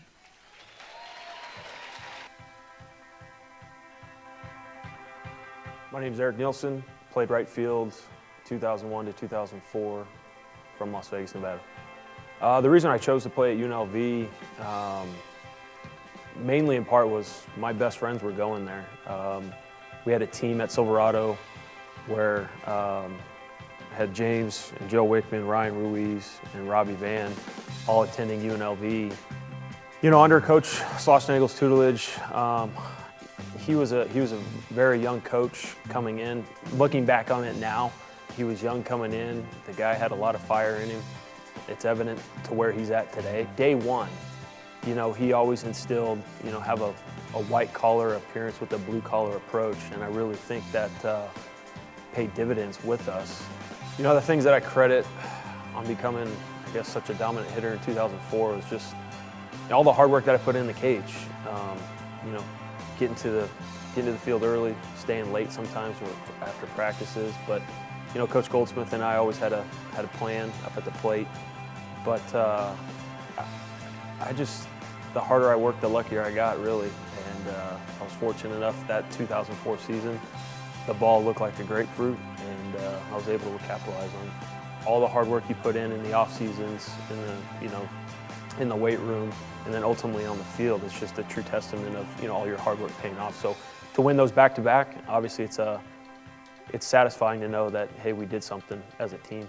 Yeah, it's pretty cool. You know, when Marc gave me the call that I was inducted into the UNLV Hall of Fame, I was humbled. You know, I didn't know what to expect, and then he mentioned, hey, you're a two-time inductee to the UNLV Hall of Fame, which, you know, to have all my buddies there, number one, that I played with, that were, you know, an integral part of my success, individual success, because you feed off the guys that you play with, and to have all those guys going to be there, it's going to be a special moment and really cool.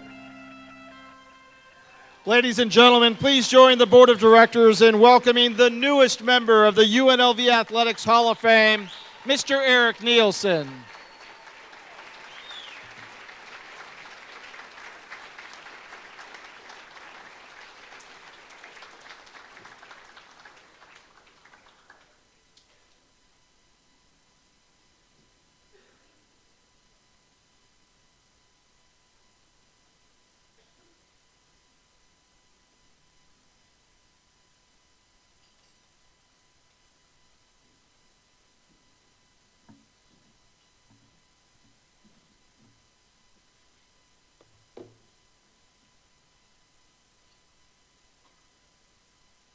In 2017, I got my speech on my phone.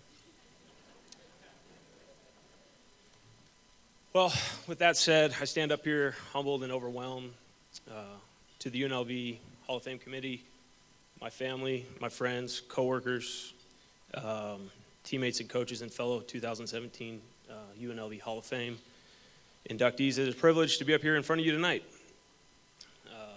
There's a lot of people out there who may be the person I am today. I won't be able to name all them, and I apologize for that. But first, my college baseball coaches, Coach Slosh, Buddy Goldsmith, who's not here, Kevin Smoot, he's in the house, Chuck Hazard. They put endless hours to provide an environment that was conducive for learning, and more importantly, creating young men. There are a few words that I've lived by that Coach Schlossnagel has always preached to us, and you heard it a little bit ago. Those were to have a white-collar appearance and a blue-collar approach. And for those that know me, know that the whole white-collar appearance is vital in everything that I do. So to you guys, I want to thank you for being true coaches on and off the field. Next, my teammates, who today are some of my best friends, James, Joe, Robbie. I'm very fortunate that a majority of you guys are here tonight as you accept your induction as well. The endless hours we spent together on and off the field, pushing each other to be great. I want to thank you for being great friends and teammates. To my dad, who's not here tonight, taught me how to play the game, but more importantly, how to be a man how to work hard, and how to look yourself in the mirror each and every day and not worry about what other people are doing or thinking. Thank you, Dad. To my mom, the strongest woman I know, to the strongest woman and mother I know, raising 4 boys, having to be a mom and a dad, splitting time with my games and my brother's games. She was my biggest fan, my biggest critic. She wore many hats and is the only woman I know that lives in one house but runs several. Thanks for putting up with us, and I love you for that. For the coolest brothers a guy could have, John, Ryan, and Kyle, I can't think of a time where you guys were not in my corner. You had to put up with me as a kid, always getting more swings than you, and Dad making you shag my fly balls. But you never complained. Thank you. Lastly, I'd like to thank the UNLV athletic organization who puts timeless hours to provide past, present, and future athletes with the best college experience one could ask for.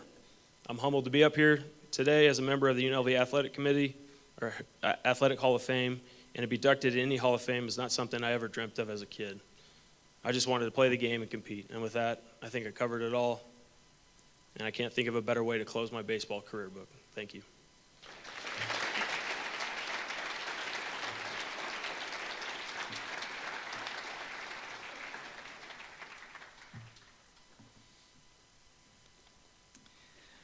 A rare 4-year starter at guard for the football Rebels, Tony Terrell would prove to be an Ironman up front for Coach John Robinson, starting 40 straight games.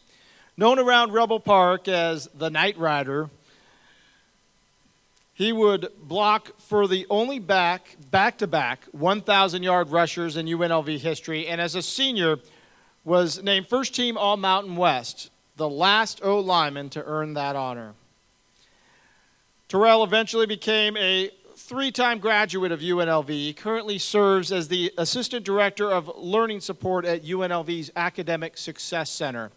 Tonight, Dr. Terrell continues his 2-decade-old love affair with his alma mater as he becomes only the 2nd offensive lineman to enter the UNLV Athletics Hall of Fame. Presenting Tony Terrell.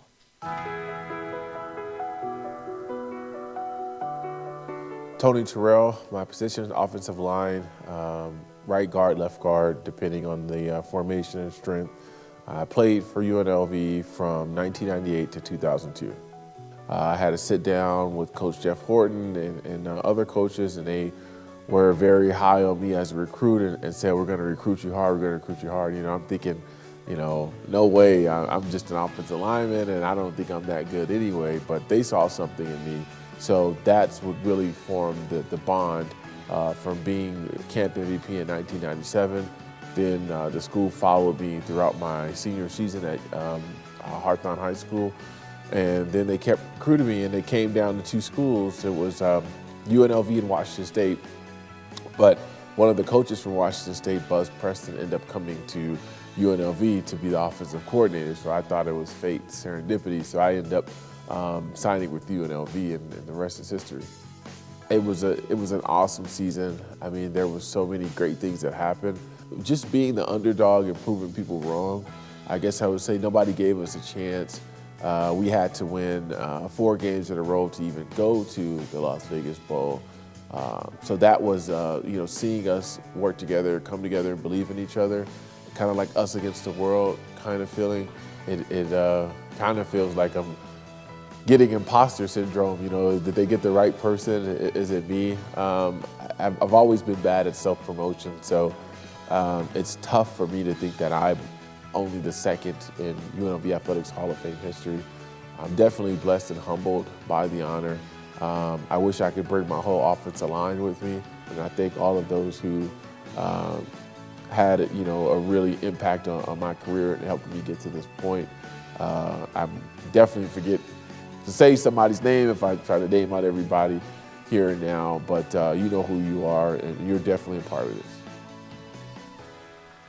Ladies and gentlemen, please join the Board of Directors in welcoming the newest member of the UNLV Athletics Hall of Fame, Dr. Tony Terrell.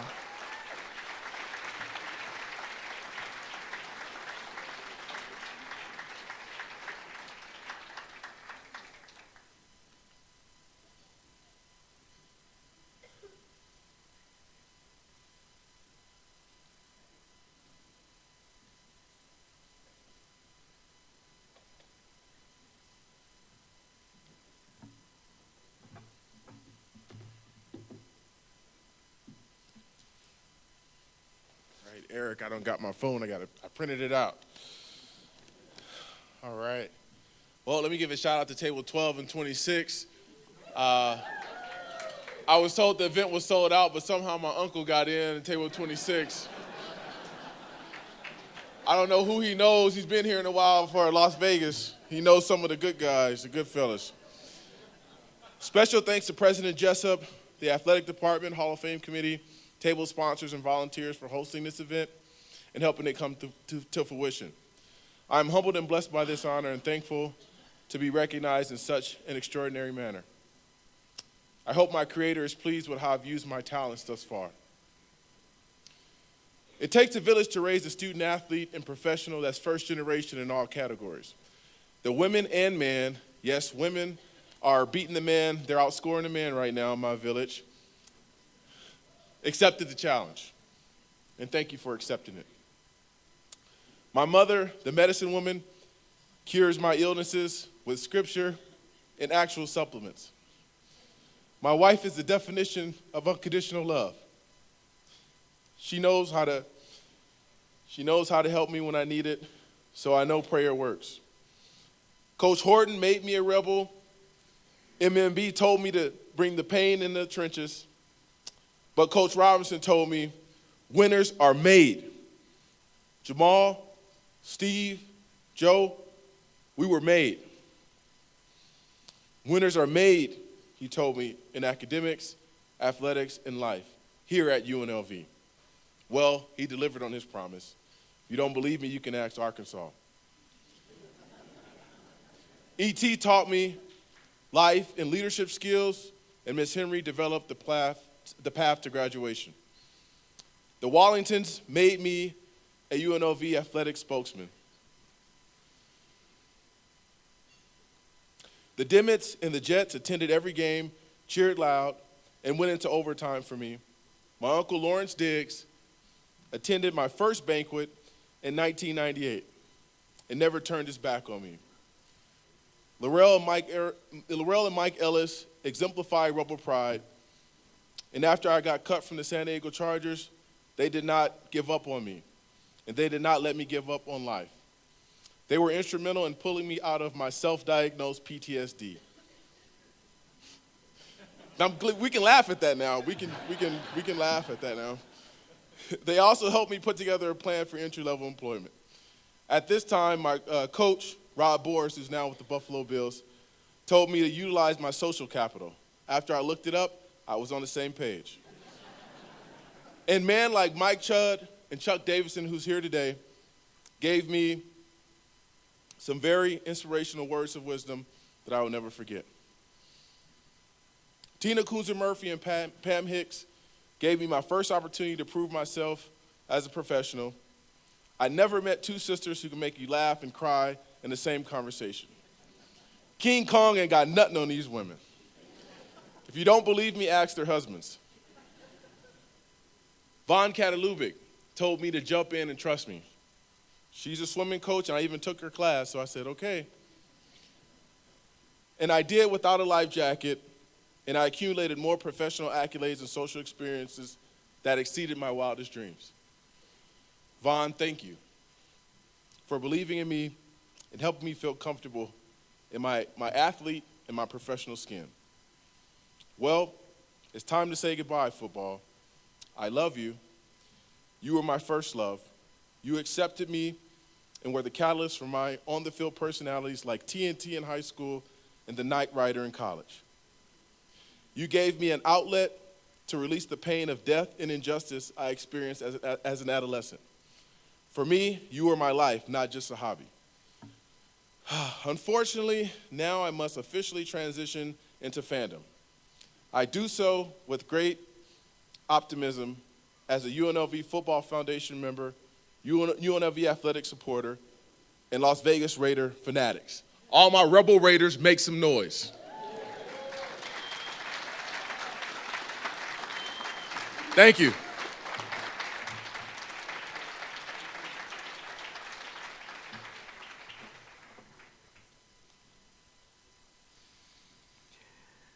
Standing under 6 feet and weighing 160 pounds while competing at the highest level of collegiate basketball, Marc Wade played much bigger as the ultimate floor general during his 2 seasons playing for Jerry Tarkanian. As a junior, Waid engineered the Runnin' Rebels to a 33-5 mark that included a conference crown and a trip to the Sweet 16. 1 year later, he set the NCAA single-season record for assists in a season with 406, a mark that still stands today.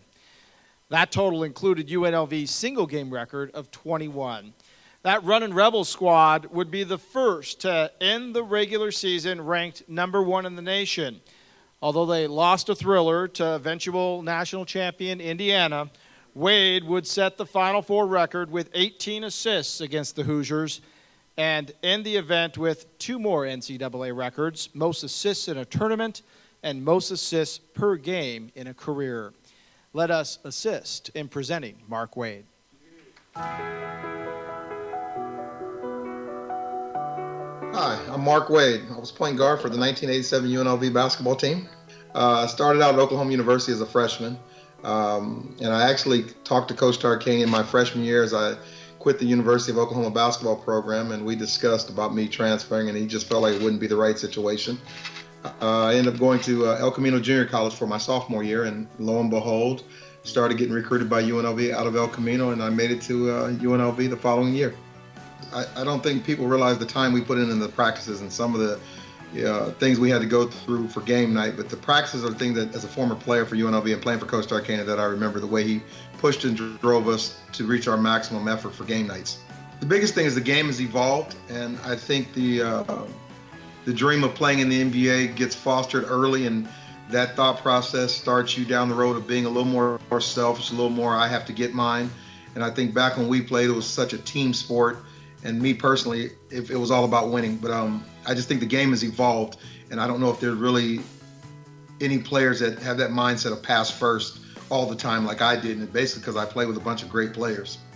Just imagine your biggest dream and then having 18,000 people screaming at your every move, your every possession, lifting you up when you're down, and just jumping through the ceiling when you guys are playing well. It's surreal. It's something you dream about. To try to describe it to a person who hasn't experienced it is mind-blowing.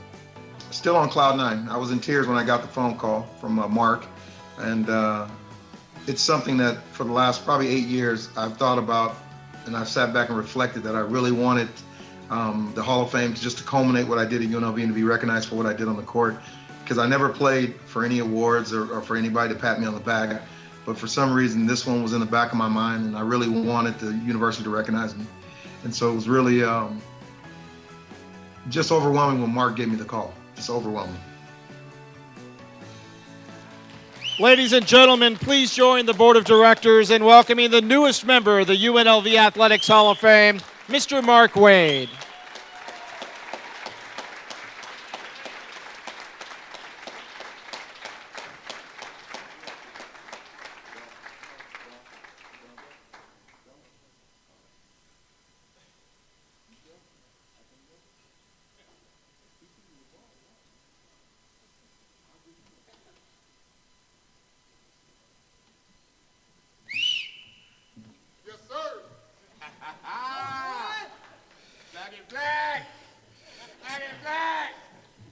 The Italian guy said over there earlier that he might shed a tear. Well, I'm emotional. I played the game that way, and I kept thinking this was about me. And I realized over the last couple weeks, it was never about me. It was about the people who put you in a position to be the best that you are. But when you sit back, it's not about you. First of all, I want to say this. I got to take 10 seconds. You got to stop the clock, Marc, wherever you're at. Dick Calvert wanted to finish something, and he wanted to call me the greatest nickname that I've ever had, that I'll ever go by, and I'm going to put it over my door. He called me the gourmet waiter. And Gwen, you can understand as a point guard, when somebody calls you the gourmet waiter, it's priceless. And anytime I came into the MAC, anytime I come into the back now, he still greets me with that same moniker, the gourmet waiter. So I got a bunch of people in this room tonight that I want to thank, and I'm going to go down the list of the coaches that I owe thanks from UNLV. First, Jerry Tarkanian, rest his soul. He drove us, I tell people, like a rented mule.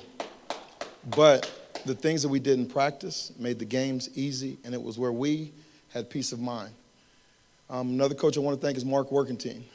Without Coach Stein behind the scenes, doing all the stuff, getting players, recruiting and pushing, we wouldn't be in this position. Tim Gergerich. Eldridge, you know about a Gerg out. Jarvis Basnight, you know about a Gerg out.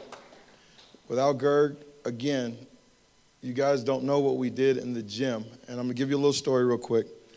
I was here all summer.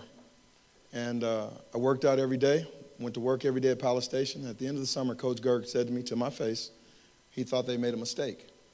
Not in the way to try to belittle me, but to basically say, Mark, I saw you work your butt off all summer. Now I realize we didn't make a mistake. You were the one. And I'm so glad that Gerg came into my life and pushed me to be the best player I could be. And more than that, he pushed me to be a better person. And I'm going to give a couple other names that behind the scenes made us players. Clee Edwards, please stand up. I see you in the back. You got to stand up for me. Now, that gentleman right there was the police officer, the guy who we as players, he would knock on our door and explain to us this was bigger than us. Do what you're supposed to do, be where you're supposed to be, and handle your business. There was Mel Bennett, Pittsburgh, great coach, in practice pushes to every day. Keith Starr, same thing. Denny Hovanek. I know I'm missing Ralph Readout and his hair. Those guys pushed us beyond belief. And I just wish I could describe to you guys what it was like to practice at UNLV, and I will never forget it. This honor right here is so humbling, it's unbelievable. So I'm going to take a couple minutes because the reason I'm here is the people I'm about to announce right now. Jarvis Basnight was my travel ball teammate, and to this day, Jarvis, we need to admit who broke the bed back in 1979 in Arizona. Eldridge Hudson at the back of the room. I hated him because he went to my rival high school. Hated him. He went to Carson High School, but as a ninth grader, I had an opportunity to play on a team called Olympic Development Team with Eldridge. He was the first time I saw a 6'7" guy dribble the ball better than me. Passed the ball like Magic Johnson and had a fire just as big as mine. Him and I have probably almost come to fights, 4 or 5 times, Eldridge? And after we get done, we recover. My 2-guard, knucklehead, my running buddy, the guy I got in trouble with. I see you sitting there, Freddie Banks. They called him Fearless Freddie for a reason, because I've never met a person who had no conscience with taking a game-winning shot. He could miss 10 in a row. He could miss 15 in a row. But when Freddie Banks caught fire, it was incredible. And that was my statement in the video. I'm here because of the incredible athletes I played with, and you guys all know the main one was Armin Gilliam. Armin Gilliam, wow. He made me tough. He made me not afraid of anybody on the court because I knew the hammer would do just that. He would hammer you. So those guys were the reasons that I did what I did. But there's also some guys on the bench that made us the #1 team in the country. Leon Szymanski, who's on the board committee, I'm unbelievably grateful. Stacy Sianovich, unbelievably grateful. Lawrence West, unbelievably grateful. Anthony Todd, Gary Graham. There's a list of guys that you guys don't see because they weren't in the paper all the time. But I know as a player who was a blue-collar worker, I appreciated those guys. And those guys made us good. Now I'm going to get to the really important people who put me on this platform. And I'm not going to take much more time because I know it's been a long night. But we're going to go through the list of people at my table. Dad, thank you very much. Wouldn't be here without you. And Mom putting me together. Thank you. Gary Franklin. You guys all know, I shouldn't mention that. It might be illegal recruiting. Gary Franklin, Cal Supreme, appreciate you. One of you guys' top recruits, played for Cal Supreme last year. He runs Cal Supreme. He's one of my best friends. He flew out on a plane yesterday, last minute, to come support me. Gary, appreciate you. The 3 amigos at the table, I don't know what number that is. Now, these guys, 2 out of the 3 I've known since I was 8 years old. The one in the middle is one of the top engineers in the United States, John Fullalove. Appreciate you guys. Harvey Reese and Kenny Roberts. John Wyatt's not here. Clyde French, God rest his soul, and Kenny DeBose. Those guys were my road dogs in high school. Those 2 were my friends since I was 8, and they kept me straight. One of them's parents, John Wyatt, gave us a house to live in and hang in every weekend, so we stayed out of trouble. Appreciate you guys, dude, man. You don't know what it means for you guys to be here for me. I appreciate you. Monisha, my younger brother's wife. Mo, appreciate you. You know what you do for me all the time, every time you take care of my brother. I love you to death. Now, my younger brother made me a grown man. Appreciate you, Lou. Because through adversity and tragedy, you find out who you are. My mother had a stroke 6 years ago. The young fella out of 8 kids stepped up and made me do what I always did on the court, which was be a leader. And for him, invaluable what he's given to me as a man. So as all of us receive these awards, Hall of Fame is something big. You know, there's something bigger than the Hall of Fame. But I'm so appreciative of this award. But Luther, you're a Hall of Famer in my eyes. Now, the person who made me and drove me beyond every wall that I put in my mind, my brother Calvin. Dude, I hated you. I cursed you. You know the jersey I gave you from UNLV, I put it on your wall, and I appreciate you. Thanks to his guidance and hand, he took me from a boy to a man, and you know what you mean to me, Calvin. The last person I haven't mentioned is Ronald Scipio. We've done too much together. Ronald Scipio, he's my travel ball teammate. We were all on the same team, and I'm going to tell the story real quick. We broke a bed, and I don't know if you guys know who John Williams is. He was a star player at LSU. John Williams was our other roommate, and we got into a little tussle, and John's about 6'8" and something, dove across the bed, and we broke a bed, and about a year later, we actually retaped it with athletic tape. About a year later, a honeymoon couple came in that same room and broke the bed, and so that's the story. So the last person I'm going to mention, and I'm going to get off this stage because I know I took up too much time, but a couple people. My mother is the Hall of Famer of all Hall of Famers. She raised 8 kids. She's in a nursing home now. And she made a bunch of us learn how to become a man by having to take care of her. And I'm eternally grateful. And I'm going to give this last one. My aunt passed away yesterday, so this was a hard trip for me personally. I love all you guys. To all the inductees, thank you guys. Appreciate you. Love you.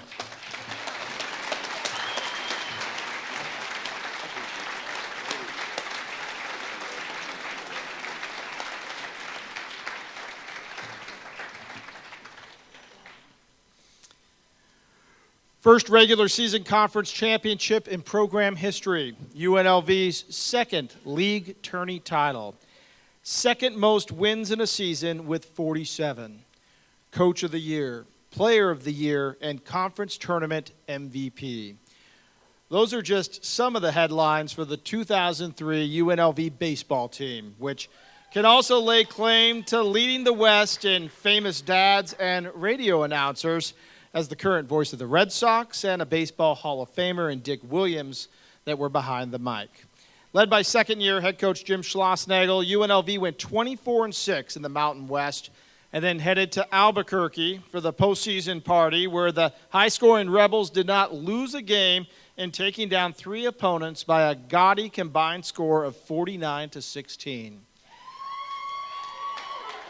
Sent to the NCAA Tempe Regional, UNLV first ousted Central Connecticut State 22-3, and then New Mexico State 16-10, before falling to the host Sun Devils in the regional final. The Rebels finished that spring with 47 victories. They became nationally relevant again, ranking as high as 15th in the country during the season before finishing at number 20.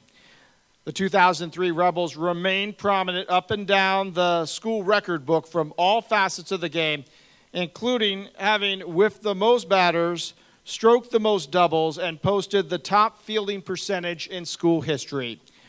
Ready to make one more headline tonight, presenting 2003 UNLV Baseball.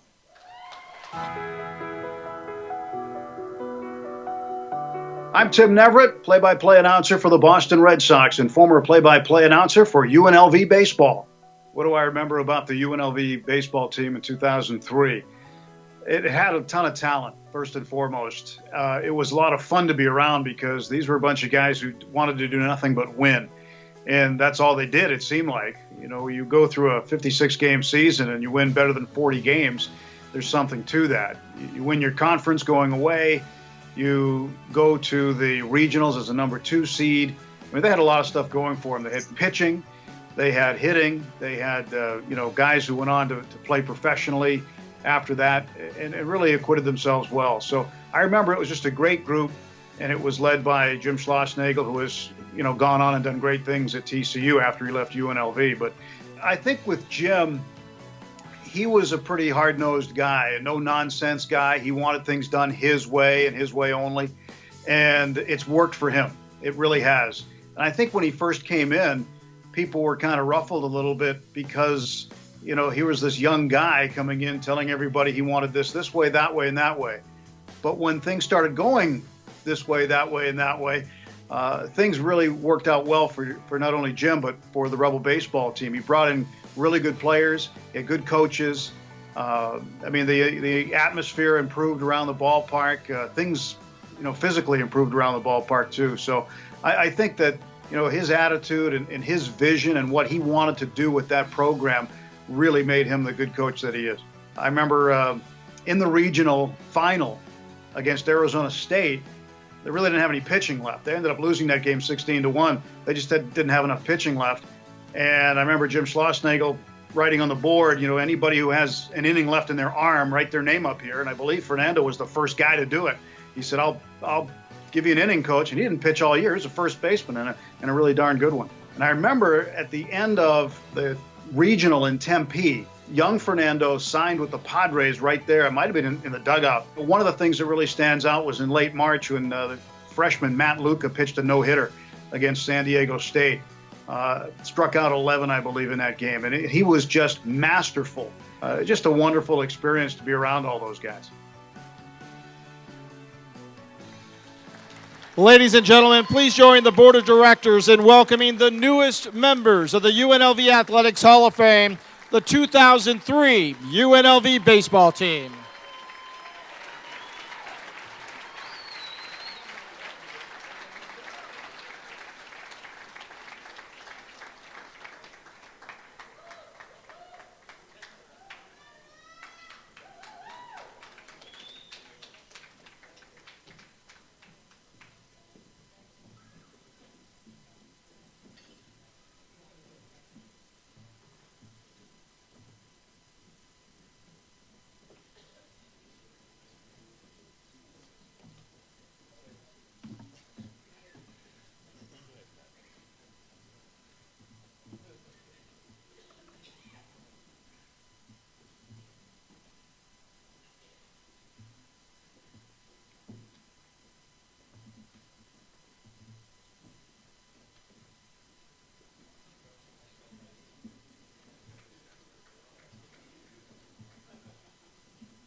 Well, before tonight, I was asked to say my name, say a few words, and make an introduction. And tonight, specifically and especially, my name doesn't matter at all, you know. This is about this team and what they accomplished and we accomplished and how thankful we are to UNLV and everyone in this room. All the teams, the blood, sweat, and tears, everything that has gone on into this program. We exemplify Rebel pride. We are Rebels, and we earned this, and it's awesome, and we are so thankful. And when you begin to conceptualize an ideology, I guess, behind team and winning and focusing, you start to think of the intangibles, and you start to think of, you know, what creates that. And you realize a lot of people say that intangibles can't be taught, and they can't be learned. But these guys, you know, the intangibles, it's proof that it can be learned. And Jim Schlossnagle's proof that intangibles can be taught. You know, he promised us at the beginning of a 2002 fall season that we would do something special. And tonight, he came through on that promise again, like he always has. Future Hall of Fame in the NCAA, Jim Schlossnagle.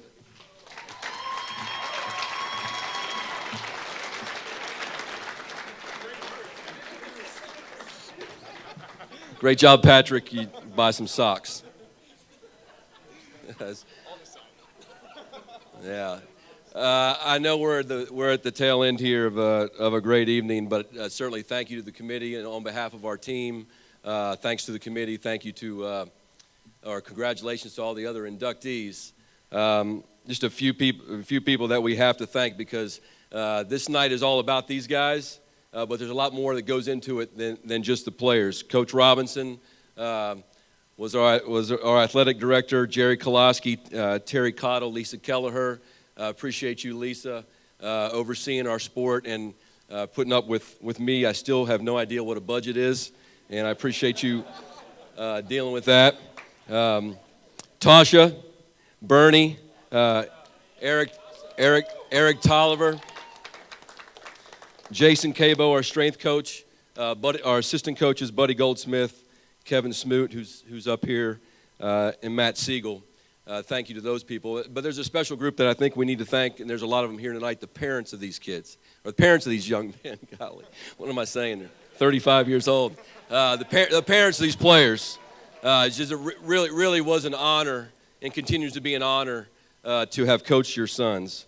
When I took this job, and I'll be really quick, when I took this job, think about it, other coaches in the room, I inherited a program that had 5 straight losing seasons and no recruiting class coming in 2002 and no scholarship money available. So I don't know how that happens, but that happened. And all that anybody kept telling me, some of the people in the room, Manny Guerra, grandfather, one of the players was scouting this in Las Vegas. You know, you have a really special core group of kids from Las Vegas. And some of the guys I knew, I'd seen Ryan Ruiz play in high school, and but it really was. And a lot of those guys, they're all up here tonight, the core group of guys from Las Vegas, and then our assistant coaches and our staff were able to sprinkle in some really, really good players from all over across the country and put together a club that really did some neat things. And the thing that stands out about this group is their passion for UNLV and their love of this school. And no matter, this is my 27th year of college coaching, and you don't win, I don't care how talented you are, you don't win if the kids don't have a passion for where they are. And they wanted to be at UNLV. They had a passion for UNLV. They wanted to see UNLV play in the College World Series. And frankly, there were some people in this town that wanted to see the junior college do better than our team. And I always felt like, why couldn't we have national champions at CCSN and a national championship at UNLV, and we made a run at that. But after thanking everybody, the people that need to be thanked the most are these players. This is not about coaches. This is about players. And the thing I'd like to say to these guys is thank you, because anything that I've ever accomplished in my life and my career is because of this team and the teammates that you guys are. And I'm so proud of you to see your beautiful wives and fiancés and guys with children, and that's way more important to everybody in this room than winning a championship. That was awesome then, but I'm so proud of you now. So go Rebels. Which way you want us to go? They want to keep you guys here on the stage for a second. They're going to pass these out to the guys.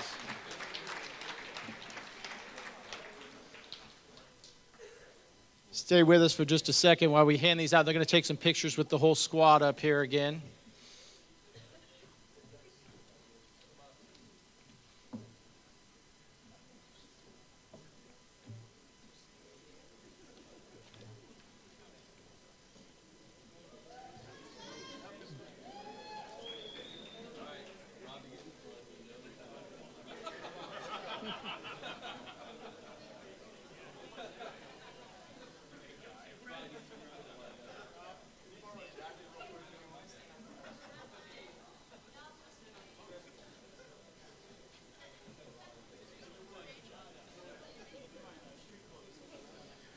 While they're finishing up their pictures here, a couple of housekeeping notes for everybody.